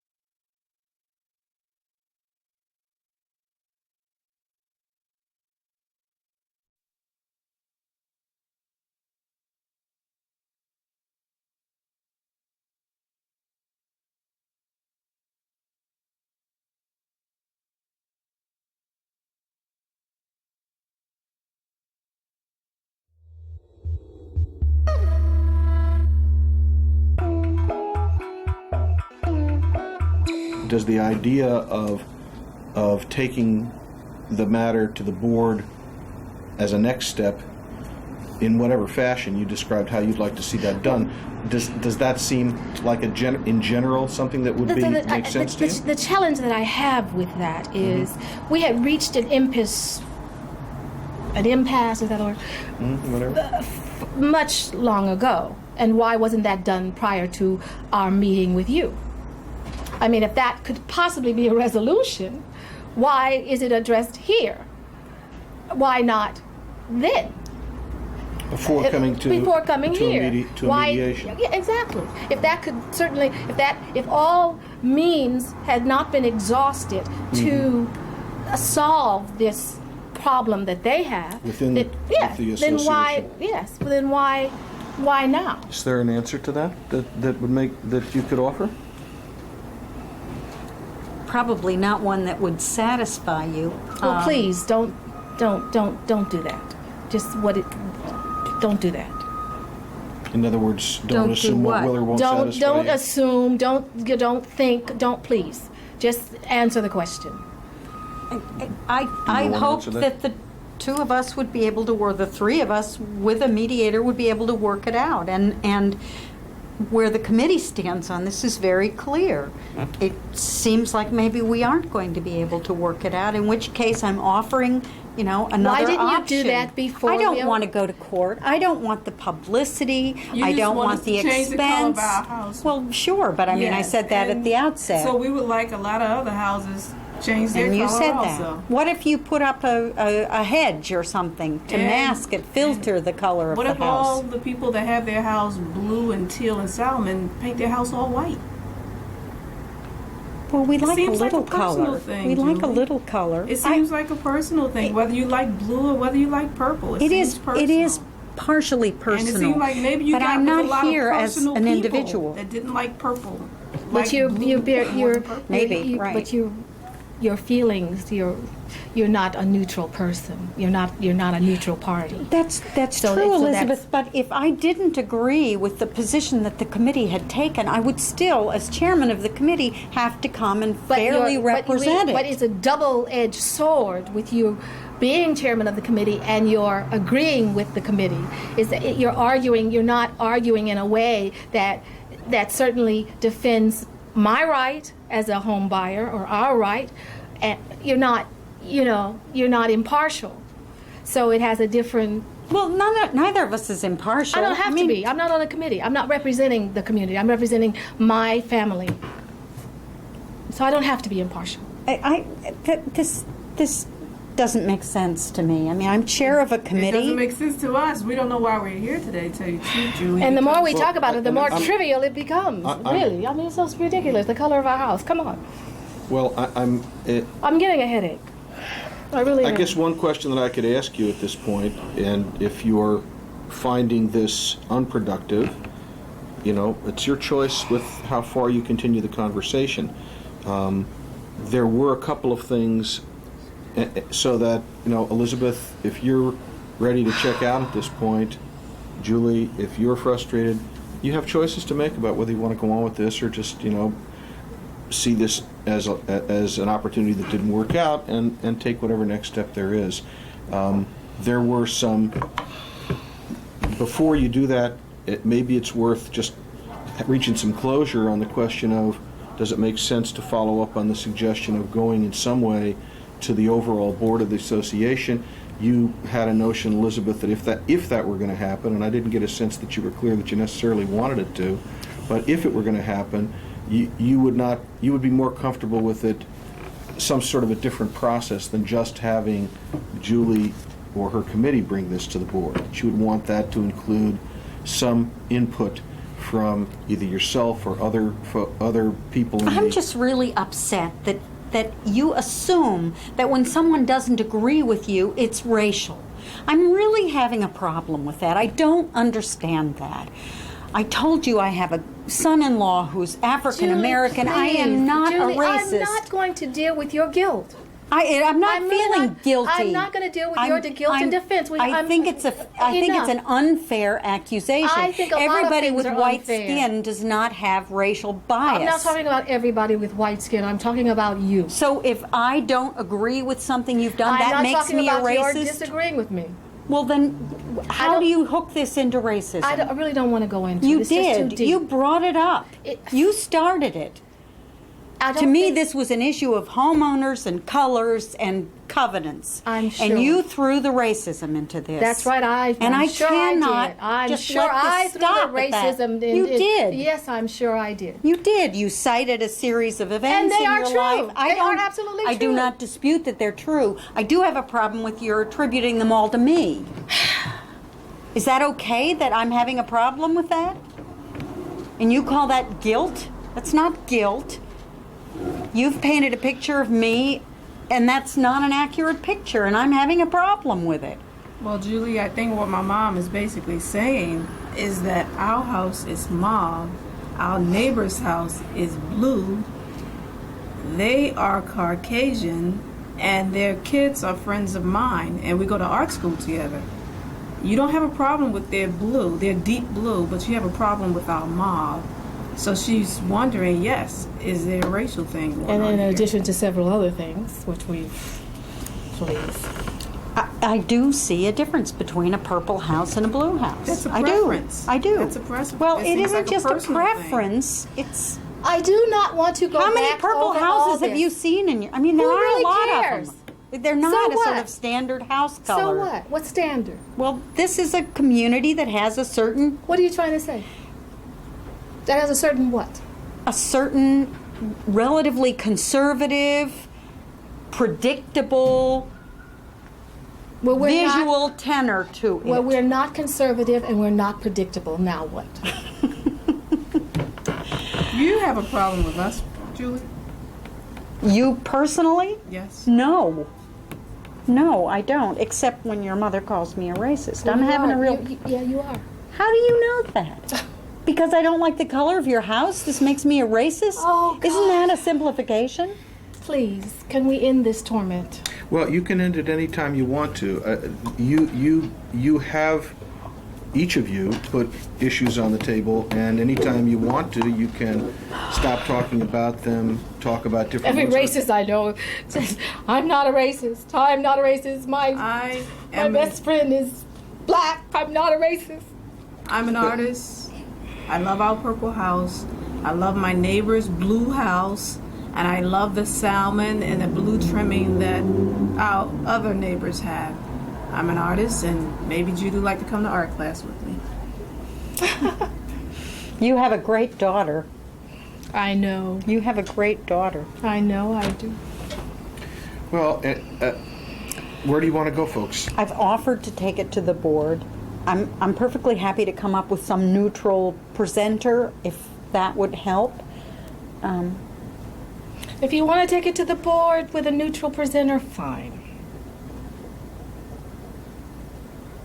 Fine. I want you to know that irregardless, we are not changing the color of our house. So if you feel if it will assuage you to take it to the board, fine. Well, if I take it to the board and they disagree with the control committees, the architectural control committee's interpretation of this particular clause, then it'll end there, right? So that would be a resolution. I can't say I'd be thrilled with it, but it would be a resolution. If I take it to the board or some neutral person takes it to the board and they agree with the committee's interpretation of that clause, then we're where we are right now, and then we'll see where we go from there. I hope we go to a court of law with a jury of our peers. Elizabeth, I just want to check out with you and also with you, Julie. Obviously, you're not happy about all the circumstances.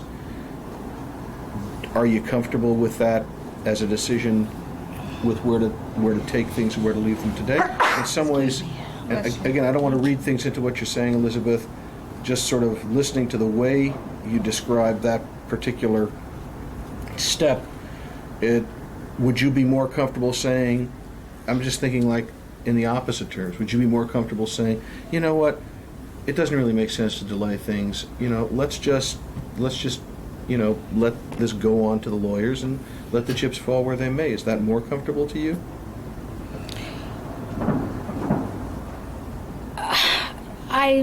I feel that it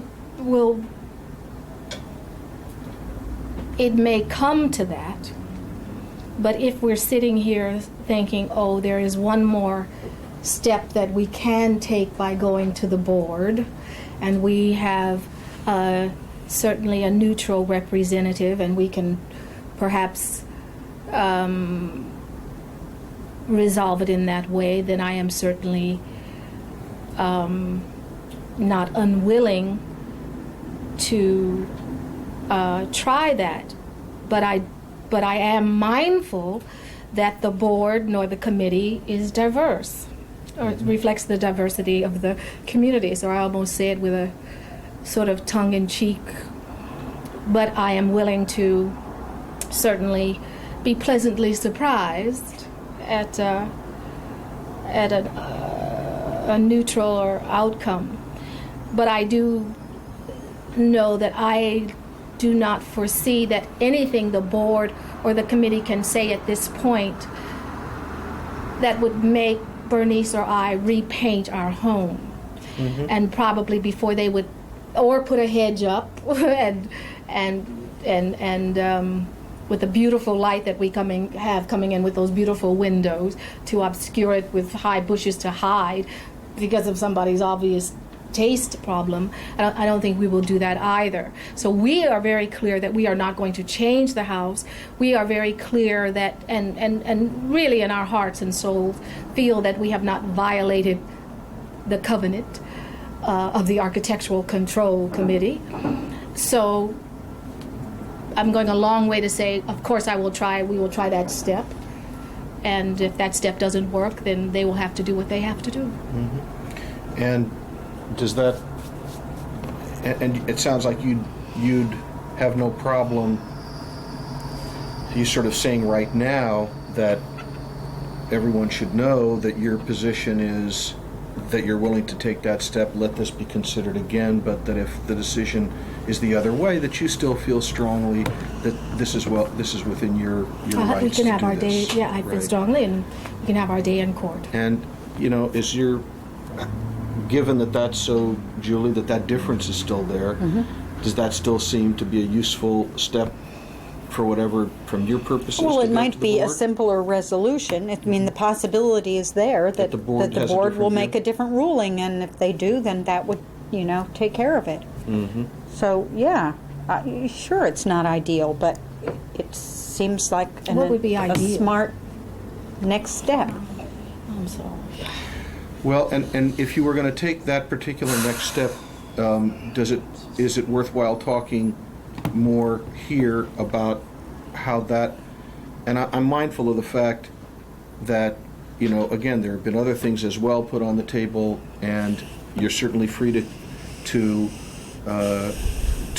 talk about those or not as in terms of how you feel, what you feel is appropriate to talk about in terms of the other issues.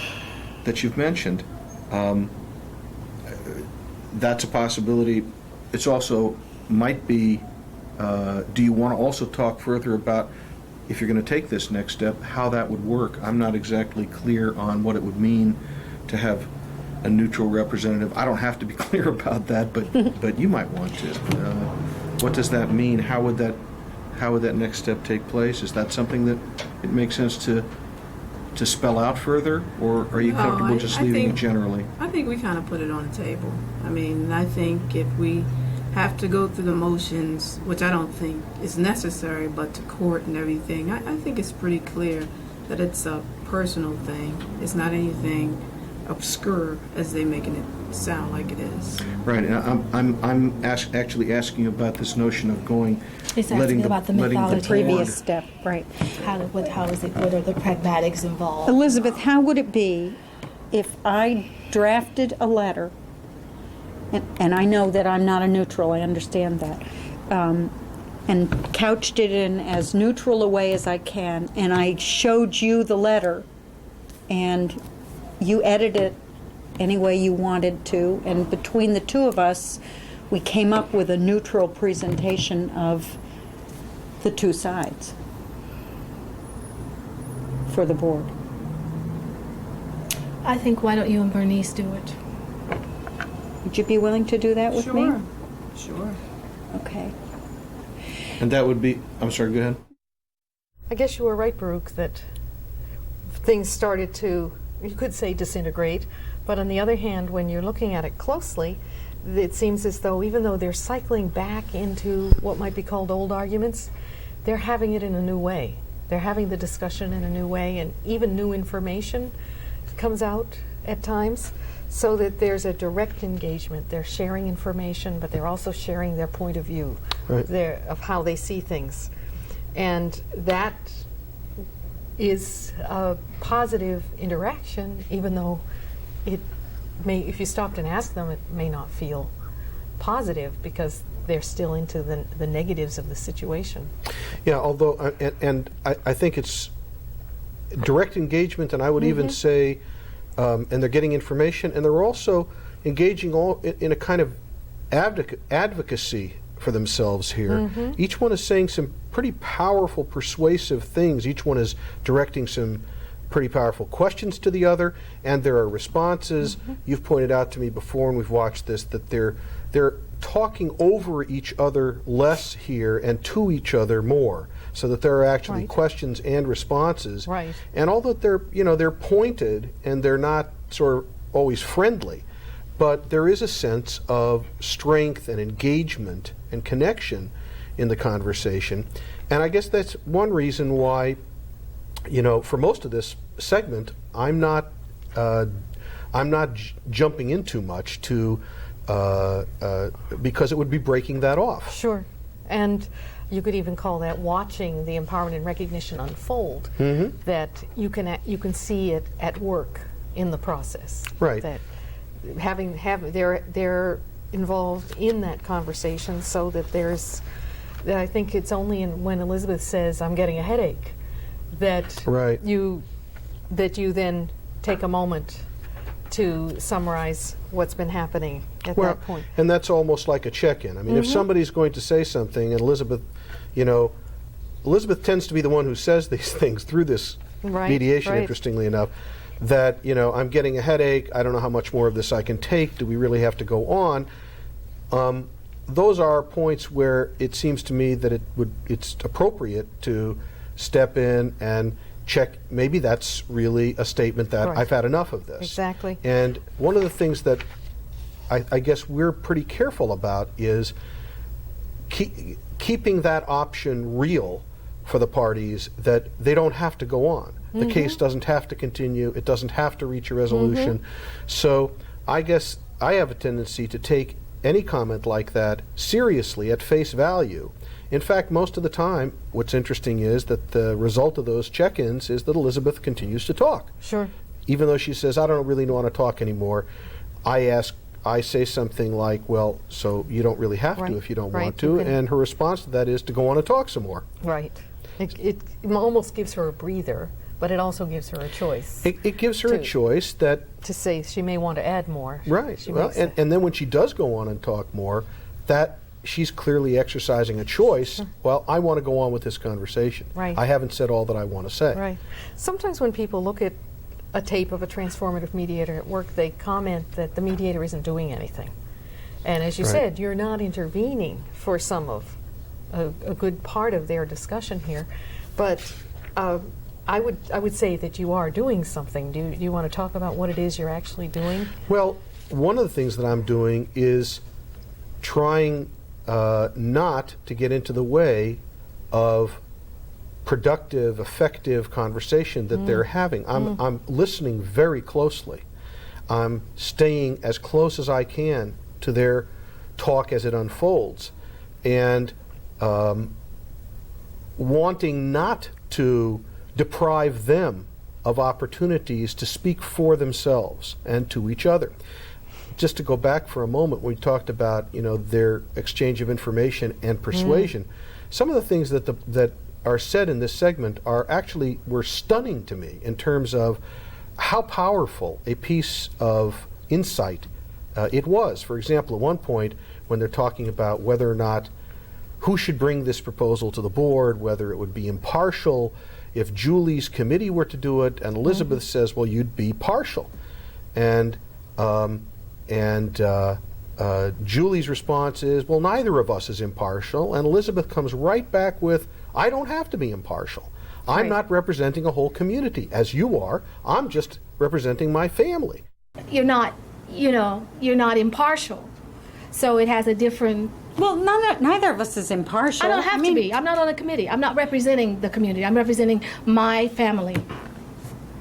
So I don't have to be impartial. Now, that's an extraordinary insight that, to me, when I hear parties speak up for themselves in such a clear and coherent way, and I think we hear that very often in mediation, when we don't get in the way of it, which in the transformative model, we're trying not to get in the way of it. It's always very, it confirms for me the validity of the premise that we have that people have what it takes. Parties are able to stand up for themselves and relate to each other and want to do that. And I think that you see that happening in this segment. Right. I used the term cycling to talk about what was happening here, that the parties are actually cycling through some of the same topics, but they're talking about them in new ways. Right. So it's not just repeating an argument they had before. No, that's right. But it also indicates that they can move. There's no necessary linear progress that the mediation should be taking in order to reach someplace. That they are going to be going through various cycles of activity, and at the moment they're getting clearer. They're really still. They had started to talk about a possible solution in the sense of taking something to the board, but then they've gone back to talk about their perspectives on the whole situation, so that they've gone around, I guess is another way of putting it. It's almost like instead of going in circles, I guess we would look at it more as spiraling Yes. to a deeper level of understanding, each of them, of what they're saying. Sure. And in fact, again, to me, it seems pretty clear that each of these people becomes more articulate about what she is saying in the course of this conversation. And that shift from being less articulate, less clear in understanding what it is that How they see I the want to say, picture. Right. and being able to say it, Right. the shift from that to becoming clearer and becoming more articulate and making a clearer and more powerful case for what I see, from each party sees, that's a really powerful sign of the emergence of greater strength, what we call the empowerment shift. And that's happening here. The other thing I think that's interesting, again, that's a repetition. Like you say, these things cycle. By the end of this segment, it really does seem, after they've thought this through this exchange, and again, there's a pause that comes at the end here in response to Julie's comment about, you have a great daughter, that my sense is, all right, and now where do you want to go? And the response to that seems to be, again, the response to that check-in surprises me quite a lot, which is that Elizabeth essentially seems to be saying, all right, I'll accept this proposal. Where do you want to go, folks? I've offered to take it to the board. I'm perfectly happy to come up with some neutral presenter if that would help. If you want to take it to the board with a neutral presenter, fine. Fine. I want you to know that irregardless, we are not changing the color of our house. So if you feel if it will assuage you to take it to the board, fine. She doesn't seem quite committed to it. What you were saying before, her language, fine, it's fine if you want to do that. And so that leads me as mediator to want to do a little bit more checking in with her. And I think one thing that's really visible at this tape, at this segment of the tape, when that check-in is done, is that Elizabeth sort of, you can almost see it on the tape, takes a deep breath. There's kind of a pause. There's sort of a pregnant silence. And then she says, okay, I think, yes, if we're sitting here, if this is another step, I'm willing to take it. Would you be more comfortable saying, you know what, it doesn't really make sense to delay things, let's just let this go on to the lawyers and let the chips fall where they may. Is that more comfortable to you?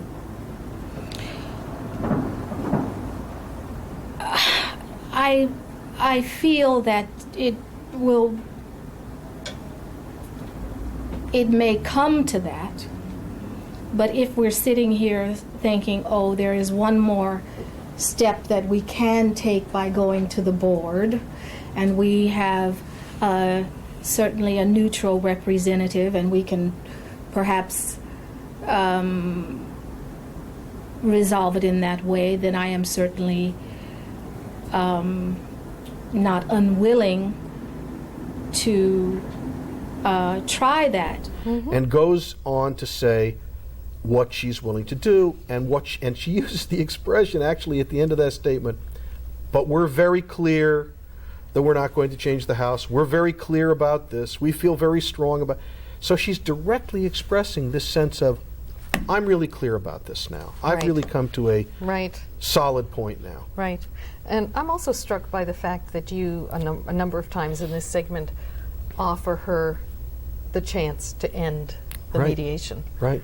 And that's something that, again, it's a check-in, but it's also, you have no particular commitment to having a particular result. It's just offering them, here's one thing that it sounded as though they were ready to end, but so you simply put that out there, that you're hearing that, and they choose to go on. Right, that's what our friend Joe Folger has often called, letting people walk up to the edge of the cliff. And that it really isn't till you get to the edge of the cliff and look over that it occurs to you that's a long way down.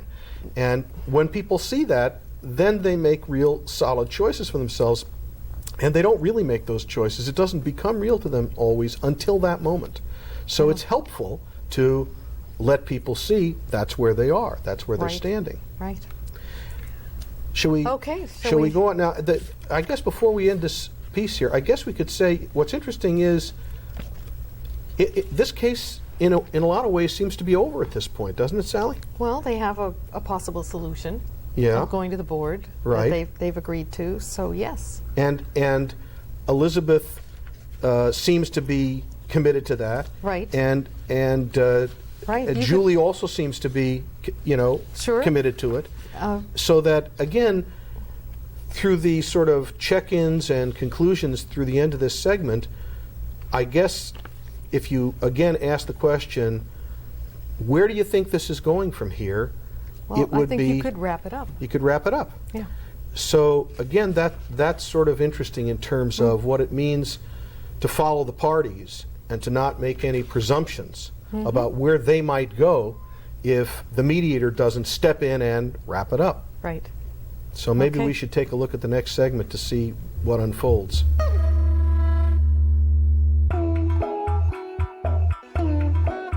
And that would be, I'm sorry, go ahead. No, I had another topic.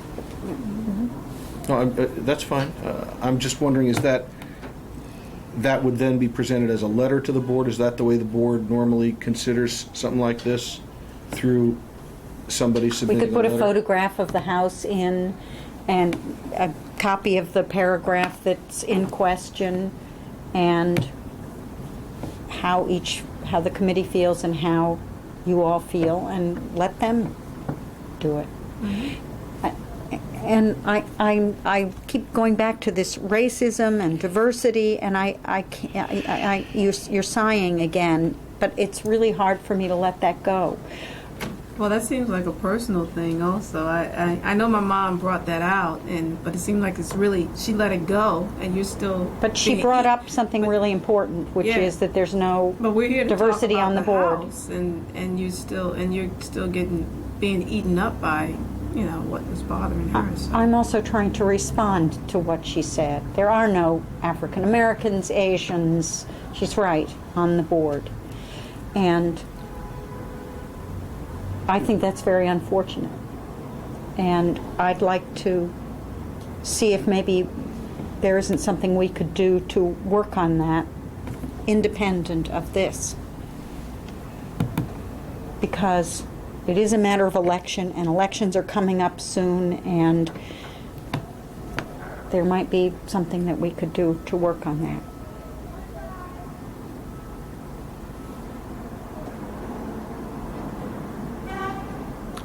Is that something, and that's something you'd like to talk about here, Julie? Well, I'd sort of like to know what Elizabeth's response to it is. Bernice is nodding her head, but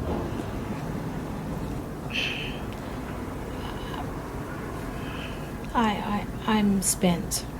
I'm sorry, but I'm absolutely, I'm spent. I think my mom would agree that we need more,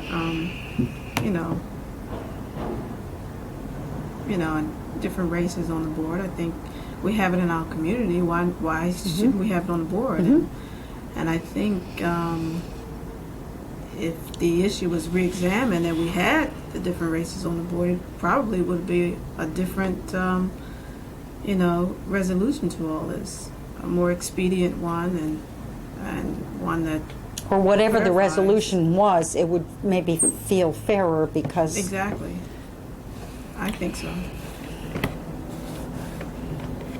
If you're spent, then now isn't the time to have this conversation, maybe. But Well, I think my mom is. I would like to have this a little conversation. tired of the issue, but I think she agrees with what I'm saying here.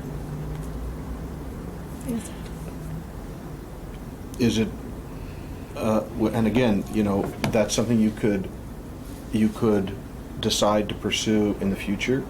It's something that Elizabeth, you've said that you're pretty much exhausted from the discussion today.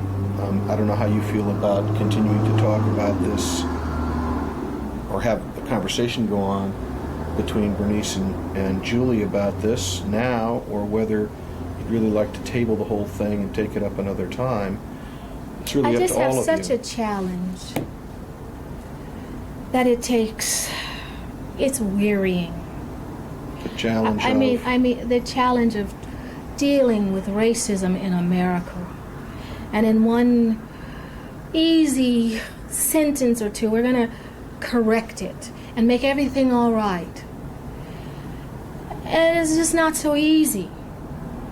And the pain that it inflicts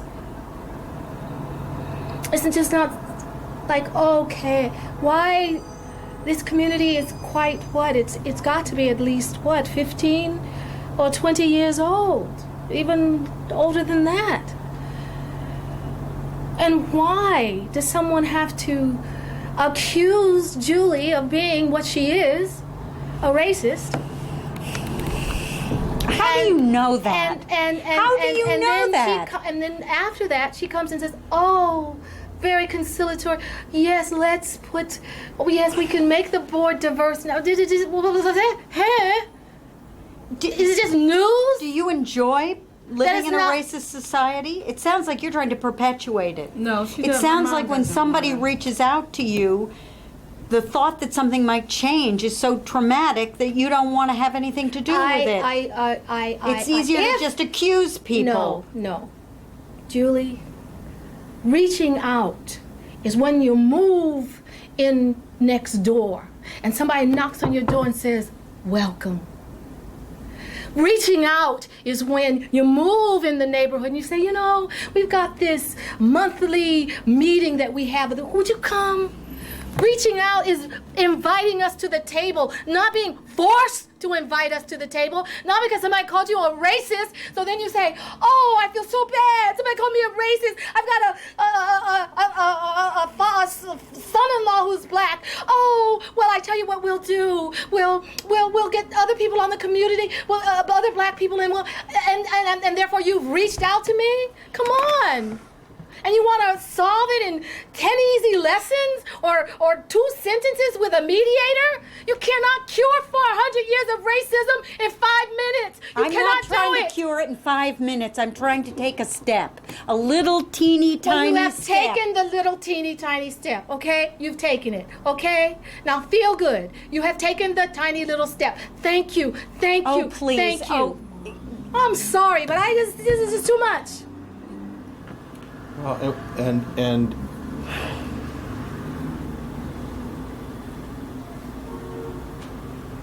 so maybe this is a discussion that you really can't have. Clearly not. Or that you don't want to have. It just cannot be resolved so easily. I'm not trying to And resolve. first of all, somebody has to admit. Not deny, but admit. That's where the healing begins. I heal if I say, I have a problem. Then I can face the problem. But to deny that I have a problem, to deny if I'm an alcoholic and I say, oh, I'm not an alcoholic, the first step is when you stand up in the room, you say, I am an alcoholic. That's when the healing begins. Yes, I'm a racist. That's when the healing begins. I'm not a racist. I just don't like purple houses. I don't like purple houses. It's And not to about take your that taste. and translate that into racism is really limited vision. It's mob. It's a mob. You keep saying that, but where I'm sitting, it's purple. It's in the purple family. I believe but that you it's go to not art school a and mob, you it's a see mob distinctions house. that I don't see, but it's purple to me. And every other house is blue or yellow or white or beige or gray, and then there's this purple house. Well, you see different colors. You see different colors, right? And you also clearly see different realities in terms of what's racism. Well, she said conservative. What did she say? Predictable. So the only thing she left out was white. White, conservative, predictable. You're stuck. I'm You're stuck. really stuck. I'm stuck. I am stuck. I don't know what else I can do. I'll write the letter. You'll vet it.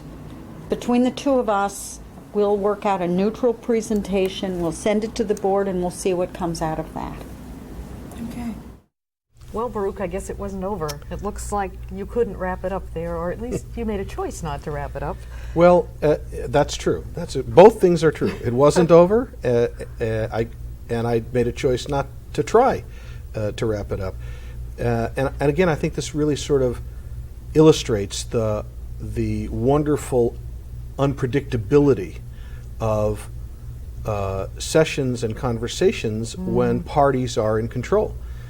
Because the choice being made here, which was to go right back into what seemed to have been a discussion of race issues that was abandoned long ago, was the party's choice. And they were the ones that made that. My role as mediator is to support them in making that choice. And the interesting thing also, I think, here is that that ever since introducing this topic, Elizabeth had really abandoned it and really did not want to go back to it. And now in this section, she really does take the plunge. Just one quick point to make in terms of, again, seeing an empowerment shift, is that in this segment of tape, one can really see in Elizabeth's language, the extent to which she's become very strong and clear about how to say what she wants to say. The thought that something might change is so traumatic that you don't want to have anything to do with it. It's easier to just accuse people. No. Julie, reaching out is when you move in next door and somebody knocks on your door and says, welcome. Reaching out is when you move in the neighborhood and you say, you know, we've got this monthly meeting that we have. Would you come? Reaching out is inviting us to the table, not being forced to invite us to the table, not because somebody called you a racist. Reaching out means the following. Reaching out means going to somebody's house. It means inviting them to the table not because you've been forced to invite them to the table. Those are very clear and powerful expressions of what she's trying to say, that she is now deciding to engage in this issue, really mobilizing this strength that she's accumulated during the session. Right. I'm wondering, though, that I certainly agree with that, and you can see it on the tape, but I'm really just wondering about this whole issue as a subject for mediation, and whether it's what you might call a mediable issue even, or a negotiable issue. And also, I'm certain I'm not the only person looking at this who's thinking you had an agreement, they had a plan of action, if not a full agreement, and isn't this going to blow that apart? And you certainly seem to be comfortable with following them in that direction and not trying to head it off, or and you could have. You could have shut it down. Right. Well, what do you think, Sally? Who should decide whether an issue is a mediable issue? I guess that's the question. Absolutely, the parties should. I mean, that's our underlying approach to this, is that the parties make the decisions, and we're there to support them in whatever they want to talk about. So you were willing to let the agreement blow up, though, in order to let the parties pursue something that obviously was important to both of them.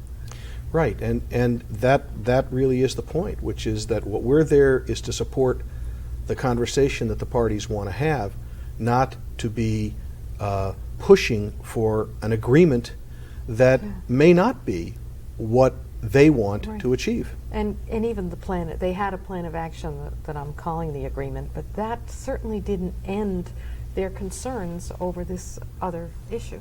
Apparently not. Between them. Apparently not. So even at the end of this one, at the end of this segment, it seems as though Julie, at least at that point, is saying, it looks like we can't have this discussion. So perhaps they have had it sufficiently. Maybe they took it as far as they could. Right. Right. It again seems to be cycling down into this is as far as it can go. So shall we go back to the tape and see? It ain't over till it's over. Okay.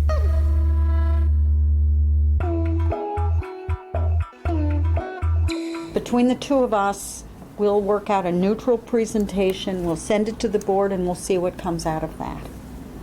Okay.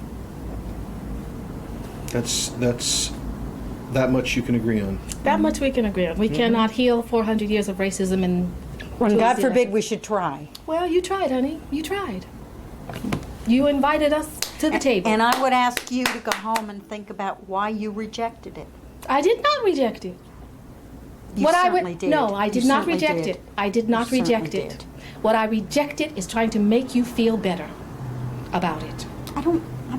That's what I want to make rejected. you feel better. I'm fine. No, you're not fine. You sat here Oh, for the you're last going to hour accusing me of racism. Well, we you're wouldn't- not fine. It seemed to bother you quite a bit more than it bothered me. I've lived with racism all my life. Yeah, right. Because I'm here to talk about the house.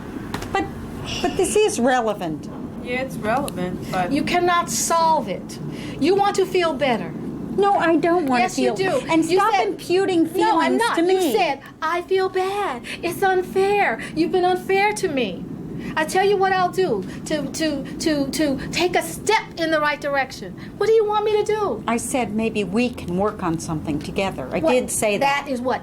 Getting a commitment, inviting us diversity to the board, inviting diversity to the committee. That was your step, yes? Yes. Is that a bad thing? That's fine. You've taken it. We've accepted it. That's a good idea. My daughter said that was a great idea. We'll write the letter. I'll write the letter. We can do that. We can do that. And it might be just worthwhile to, in terms of what sort of someone sitting over here hears you saying, that in terms of this larger issue of racism, relation between white and black, black and white, that apart from the feelings, not that that's not a major part of it, but that what, in terms of your word was healing, Elizabeth, that you may have different ideas about what that takes, what that means, what that would take. And your comment was, first you have to admit to what the situation is, or, for example, you were saying what that means, reaching out means coming over and knocking on the door, it means this. Before we get here, yes. Right, well, whatever stage. Before one compels you to do that, yeah. Right, okay. Mm-hmm. And Julie, you're saying that in terms of what it means to talk about that your suggestion of addressing the issue or listening to Elizabeth's comment about the lack of diversity on the board, that whatever else happened before, acknowledging that now, and she's right, and responding to it. What I hear you saying from your side is that the way you see that is, it's not because you want to feel good, but because you acknowledge that, as you just said, she's right. She's right. There are no African Americans or Asians or Hispanics on the board. She's right. So what you're saying is, and we should separate from how you feel, she's right, and that situation is wrong. Right. Yes, I am saying that. I didn't use that word, but yes, I am. So, in other words, but on the other hand, that part of what you're saying may not be responsive 100%. That may not be exactly the kind of thing that Elizabeth is looking for. Again, that conversation is sort of you said, is a hard conversation to have, and it may not be possible to have it, to any kind of a conclusory point, in this room today. You've clearly started to talk about it, and I guess the plans you've made about writing the letter to the board concerning the house are pretty concrete. Is there anything you want to do about pursuing in any way this discussion about diversity on the board, the way in which new people to the community are welcomed into the community or not? Do you want to talk about anything else? Going anywhere else with that? I can think of lots of ways to address the issue of diversity in our community. But if I'm going to be met every time with, I don't want to make you feel good, this isn't about you, and rejection of those ideas, then it's very hard to have the conversation. How long have you lived in this community? 8 years. 8 years. Mm-hmm. And did you just discover today that it wasn't diverse on the committee? Did you just today decide to have these conciliatory steps? Was it just today? Was it just today, Julie? Did it ever occur to you 8 years ago or 7 years ago? Oh my, I don't live in a sea of whiteness. There's some Asians over there, there's some Latinos over there, there's some African Americans. I think there's even a couple of African and Haitian families. Did it ever occur to you? No, it didn't. Did it ever occur to me that this was a multiracial community? Of course. I like it. That's why I'm here. That your committee Not and that your you would board, believe that. That your committee and your board were not diverse, not reflective of the committee. No. And this is all I take exception to. Not that you're suddenly saying, oh, yes, that's a good idea. Let's make it more diverse. But to dare to say, in the one hand, oh, I'm not racist. Oh, no, I like the diversity. As long as we're in our place. No, that's not what I said. No, I don't that's mean it your as a- language. But I'm just, that it is and my you are language. imputing it to me. Exactly, I am. But if 7 years ago, Julie was a worker or of the mine, I am going to make this community in all ways as diverse as I can possibly make it. And you had opposition. I can understand it. But for you to dare come in here and in one or two sentences say, oh, yes, let's take steps. And I'm supposed to be what, placated? Well, I'm not. Not And yes, I do. placated, Yes, but I do willing to feel, work with me. I do. Not I placated. work with you. Let's make it better. Fine. Well, no. Fine.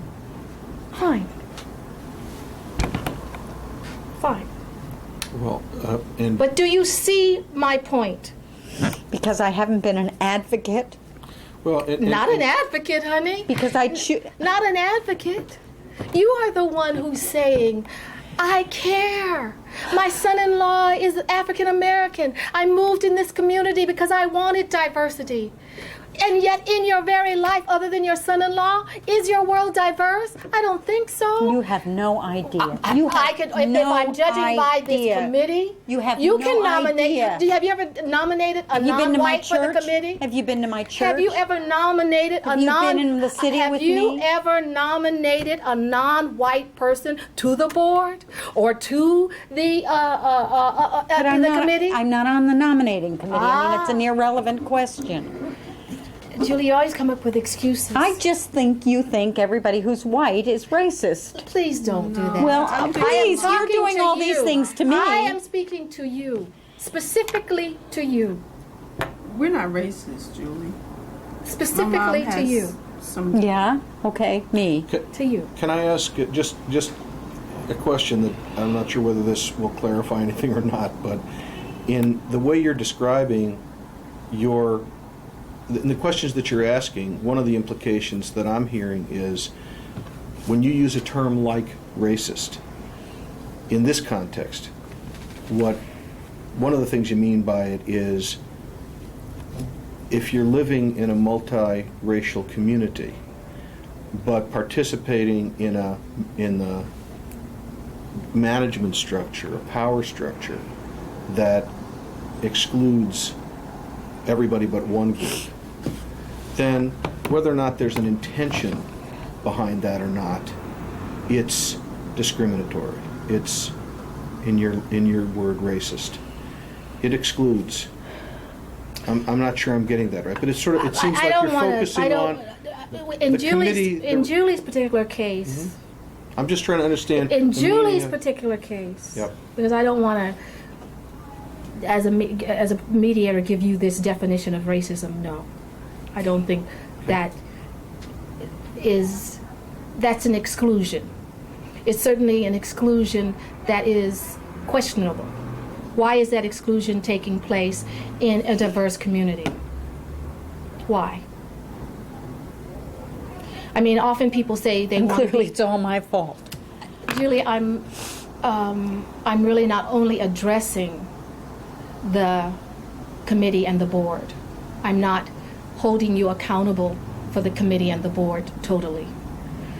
There are several incidences in the community, some of which I have named, that you have indeed, I feel, Not that you that know. have been racist. That some of your actions, That I your have words, indeed what? and your deeds have been racist, specifically. So now, you sit here at the table with a mediator and you say, I'm trying to take a step to correct the situation. And my daughter has said, that's great. Take the step.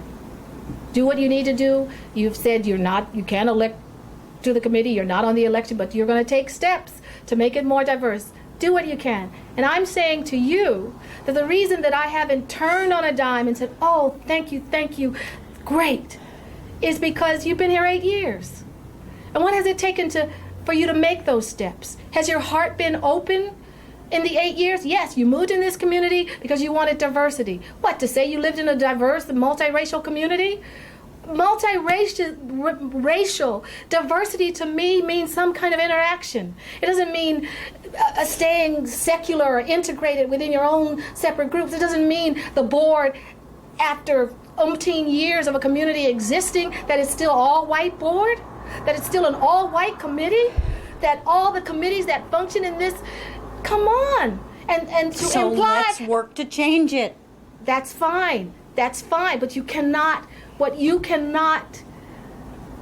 must understand, that now suddenly today the light bulb has gone on for whatever reason, and I am certainly suspicious of the motives, but okay. What if I That got we you, Dan? cannot, that suddenly the... Are you going to that- change the color of your house because I do that? Of course not. So what would be my motive? What? I don't believe you're hearing me. What I am saying, You said you were suspicious, Please. and I want to know, please. why are you hear suspicious? Me. The fact that you sit at this round table today and say to my daughter and myself, let us now open up the committees. Let's do something to make the committees and the board more diverse. That's fine. It will not suddenly then make all these feelings, make your 8-year history of action or the 20-some-odd year history of action of this community suddenly disappear. If the Ku Klux Klan came and hung, God forbid, lynched somebody, and then today they want to say, oh, I'm sorry, come move. It's not going to erase the horror, the hurt, and the ugliness of that period. That's all. The healing has begun, and I applaud you. Thank you. Yes, we will try to get into, to take those steps. That's all I'm trying to say. And what you're saying is that you're not ready to let go of, and you can't let go of the feelings that you have, that you've expressed here today, and that probably you haven't Not expressed so. all They're of not them. going to be so easy. Not so easy, right? That's right. It's not going to be. And- Oh, I'm on the committee. Oh, I'm on the board. Oh, no problem. No.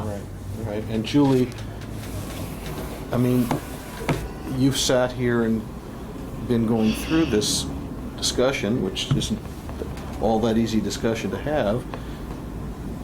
Does that,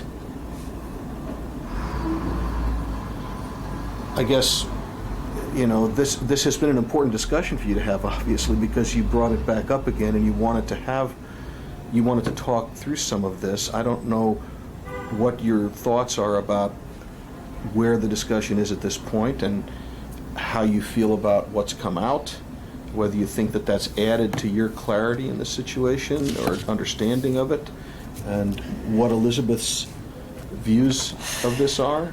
Has that accomplished some of what you wanted to in having the discussion? And do you? I can't say there was such clear intention in having it.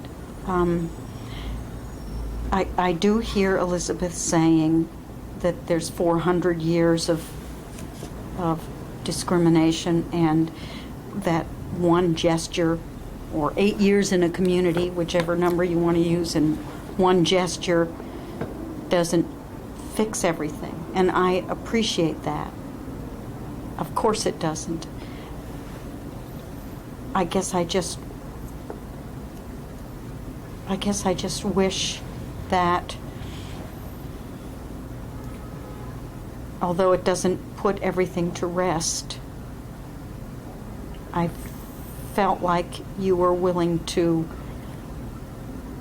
be open to this anyway, or instead of just questioning my motives and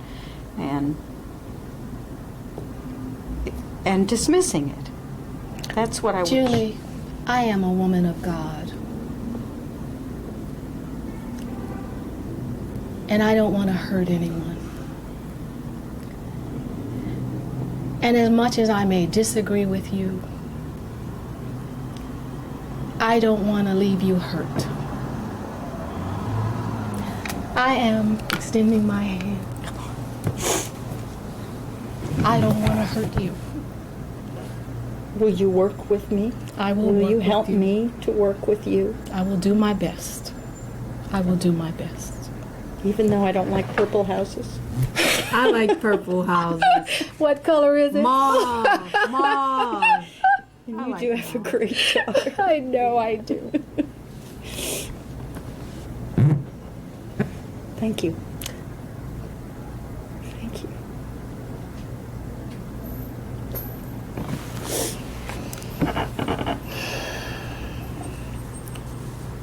I don't think there's much to say really after that.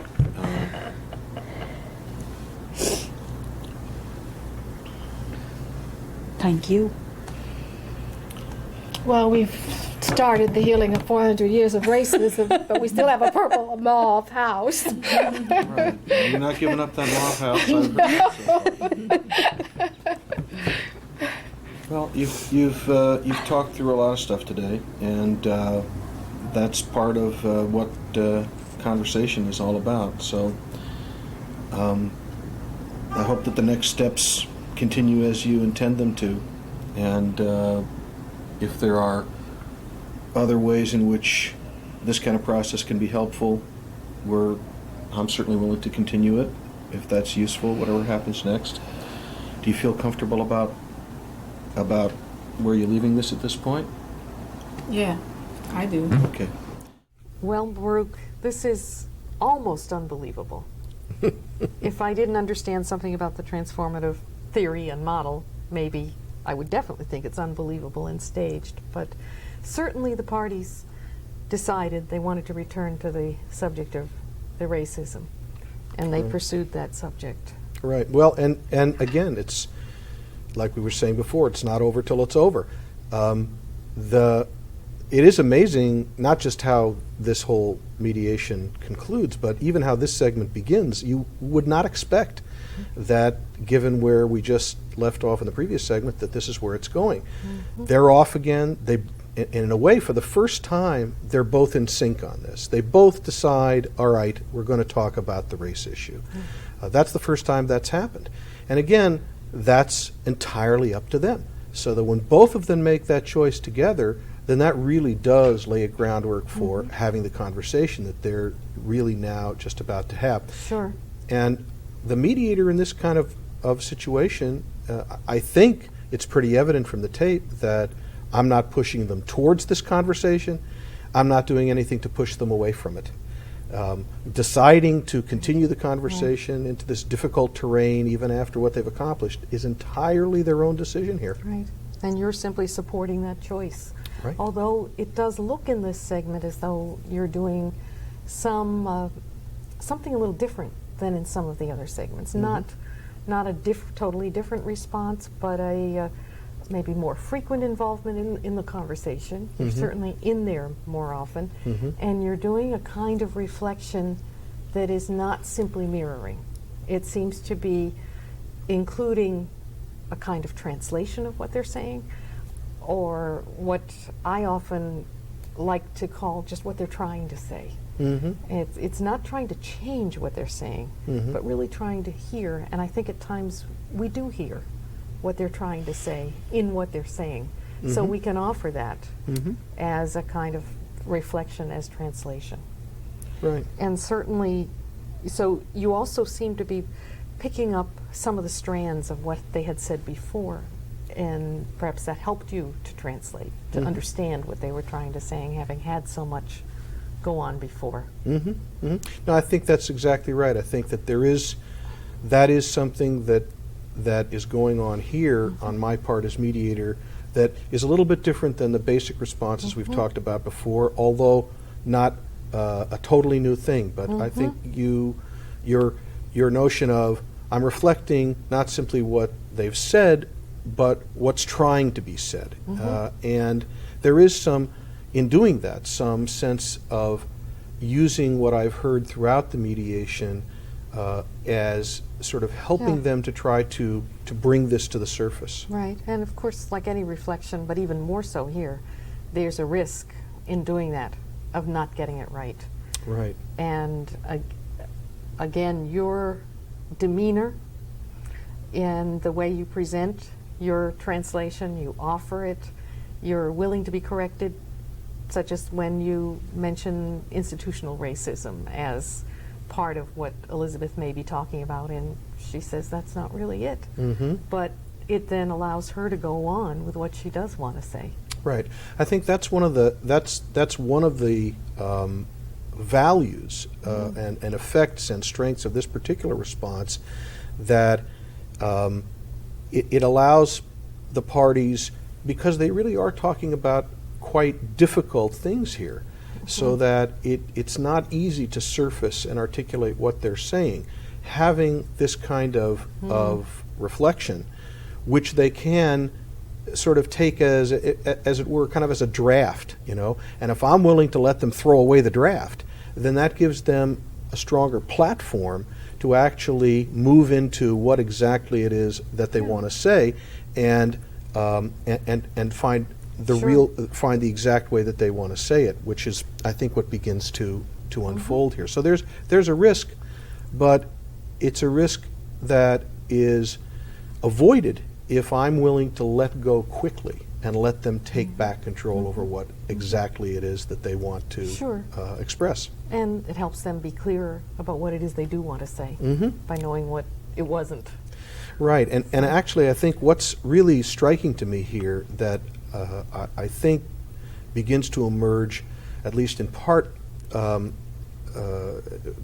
supported by some of these interventions, is that Elizabeth reaches a stage, a level of articulation, and I would say even eloquence in this segment that is really striking. The way that she describes what it is that she is concerned about, what it is that she's feeling, really embodies, in a way, the whole meaning, I think, that we attach to the notion of the shift, the empowerment shift, the moving into strength. She has become so clear and so powerful in her ability to express what she's saying that it's stunning in a way. And also the asking for recognition. When she's saying, hear me. Right. It's interesting. Understand me. I don't believe you're hearing me. What I am saying. You said you were suspicious, Please. and I want to know, Please. why are you Hear me. suspicious? Elizabeth says, not, I want to solve this. And we were talking before, you can't solve an issue like racism, so maybe it's not. So why should it even be on the table? Right. But Elizabeth is saying it's not about solving it. I want, please hear me. You must understand. So she's talking about, I want you to hear me. I want you to understand me, and she's using those words. That's really quite astonishing. Right, and goes back to what the research shows that people find valuable about mediation, as well as supporting the theory. It's also interesting what you do at that point. You're obviously hearing her asking Julie to understand and to hear her. And rather than asking Julie if she hears and understands, you do offer Julie an opportunity to speak by asking her if this conversation has provided or at least accomplished some of what she wanted in raising the issue and returning to it. Right, and Julie, I mean, you've sat here and been going through this discussion, which isn't all that easy discussion to have. Does that, I guess, this has been an important discussion for you to have, obviously, because you brought it back up again and you wanted to talk through some of this. I don't know what your thoughts are about where the discussion is at this point and how you feel about what's come out, whether you think that that's added to your clarity in the situation or understanding of it, and what Elizabeth's views of this are. Has that accomplished some of what you wanted to in having the discussion? And do you? I guess I would see that check-in with Julie at that point. Right, I see that as a kind of a check-in with Julie, and I think that's a useful thing to notice that we've talked about before. That once a very powerful statement has been made by one side, to turn to the listener and directly question them about what have they heard or what do they think, really puts people on the spot in a way which could be very disempowering, very intrusive. so that in a way, especially at this point in the conversation, that's the last thing I'd want to do. I want to do something that can support Julie in responding, if she chooses to some part or other, if anything, of what Elizabeth has said. And the way to do that is not a direct question or kind of a cross-examination, but Or carrying the message to her. right, but rather simply checking in and giving her an opportunity to decide what she wants to do. So I think that's exactly right, and it is, again, it's pretty powerful what happens at that point. It really is. Again, I use the word amazing, but it's not so amazing because she does hear Elizabeth. Right. And what she says, she really hears and says, I hear you. Right, she actually uses Yes. that language. Julie's Right. response to Elizabeth is, almost the first thing out of her mouth is, I hear what Elizabeth is saying, and I Right. appreciate that Right. it's difficult to let go of those feelings. Has that accomplished some of what you wanted to in having the discussion? And do you... I can't say there was such clear intention in having it. I do hear Elizabeth saying that there's 400 years of discrimination, and that one gesture, or 8 years in a community, whichever number you want to use, and one gesture doesn't fix everything. So she not only uses the same expression, but she actually captures and shows that she has heard exactly what Elizabeth is saying, Yeah. the heart of it. I think she's also demonstrating an important point, that empowerment does not necessarily look strong. I mean, Right. Julie is looking and sounding vulnerable at that point. Absolutely. She's been affected. The realization, the recognition has actually affected her. So that it really is a very powerful and moving moment when she says that she hears and understands. But recognition, the hearing and understanding, is not always it's positive, but it's not happy necessarily, or has the strength associated with it that you think of, and the word empowerment implies. But Right. she's strong enough to say it. Is the Exactly. point, to be Exactly. vulnerable, to say it. That's right. It's vulnerability as Yes. strength. Right. And she really does show that. She basically Right. drops all of the defenses and all of the resistances and the attempts to justify, and simply Right. accepts what's being said. There's tremendous strength in that. Right. So that then leads us to see that Elizabeth's turnaround at that point to be not unbelievable, not so amazing, that it is clearly a response to her understanding where Julie is at that point. Right. Well, I guess people sometimes, in looking at the tape, and we've had this response to it, Yeah. look at the very end and at Elizabeth's sudden Yes. turnaround, Yeah. and say to themselves, really that's unbelievable. Yeah. That's it seems artificial, and I think that what we might say about that is that in context, not only isn't it artificial, but it makes perfect sense in terms of the understanding of conflict in the transformative model.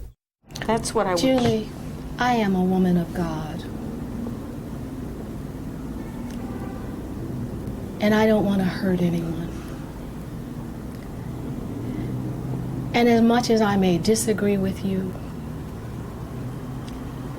I don't want to leave you hurt.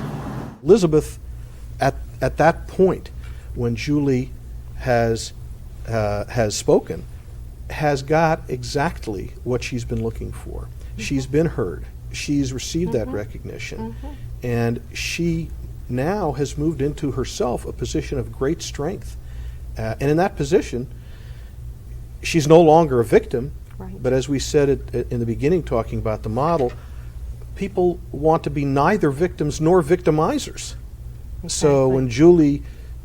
when Julie responds as she does, Elizabeth doesn't want to be A victimizer. Right. Right. And she sees the impact on Julie. She still has a purple house, as she says, with a laugh. Right. So, she hasn't changed, the positions haven't changed, the disagreement is still there, but there definitely has been a change in the conflict interaction. There's Right. been a transformation of conflict. Right. And I guess that the what we might say in concluding our commentary is that our sense of this tape is that it's a very good example of the transformative model, because it shows that when the quality of the conflict interaction changes, when people do make these empowerment and recognition shifts, then not only have they achieved a different kind of interaction, which itself has, as it seems to both Julie and Elizabeth in this tape, that seems to have enormous value to them. That's pretty clear. But they've also made some really very strong choices about the concrete things that they want to do and want to explore further, probably, in this situation. Right. And I guess the only thing that I would add, Sally, is that in a way this tape is a good demonstration not just of the model of transformative mediation, but also the premises that we sometimes talk about underlying the model, because what we really see here is that here in a discussion of probably one of the most difficult issues in our society, we see these 2-3 parties able and willing and wanting to engage in the discussion, and doing so in a way that shows that they have this capacity, both for strengthening themselves and also for eventually opening up and being responsive to one another. They want to do it, and they have the ability to do it. And it's because we believe that that's the case with the parties that we work with, Right. that we believe that this model really can work and offers parties tremendous value. And I think we see that in this tape. Sure. And we see it in cases day after day. That's absolutely as people true. practice from this approach. So thank you, Baruch, for making yourself available for this conversation, for this interview. I'm sure it's going to be valuable as people view this tape. Well, and thanks for being a great partner in conversation, Sally. Thanks.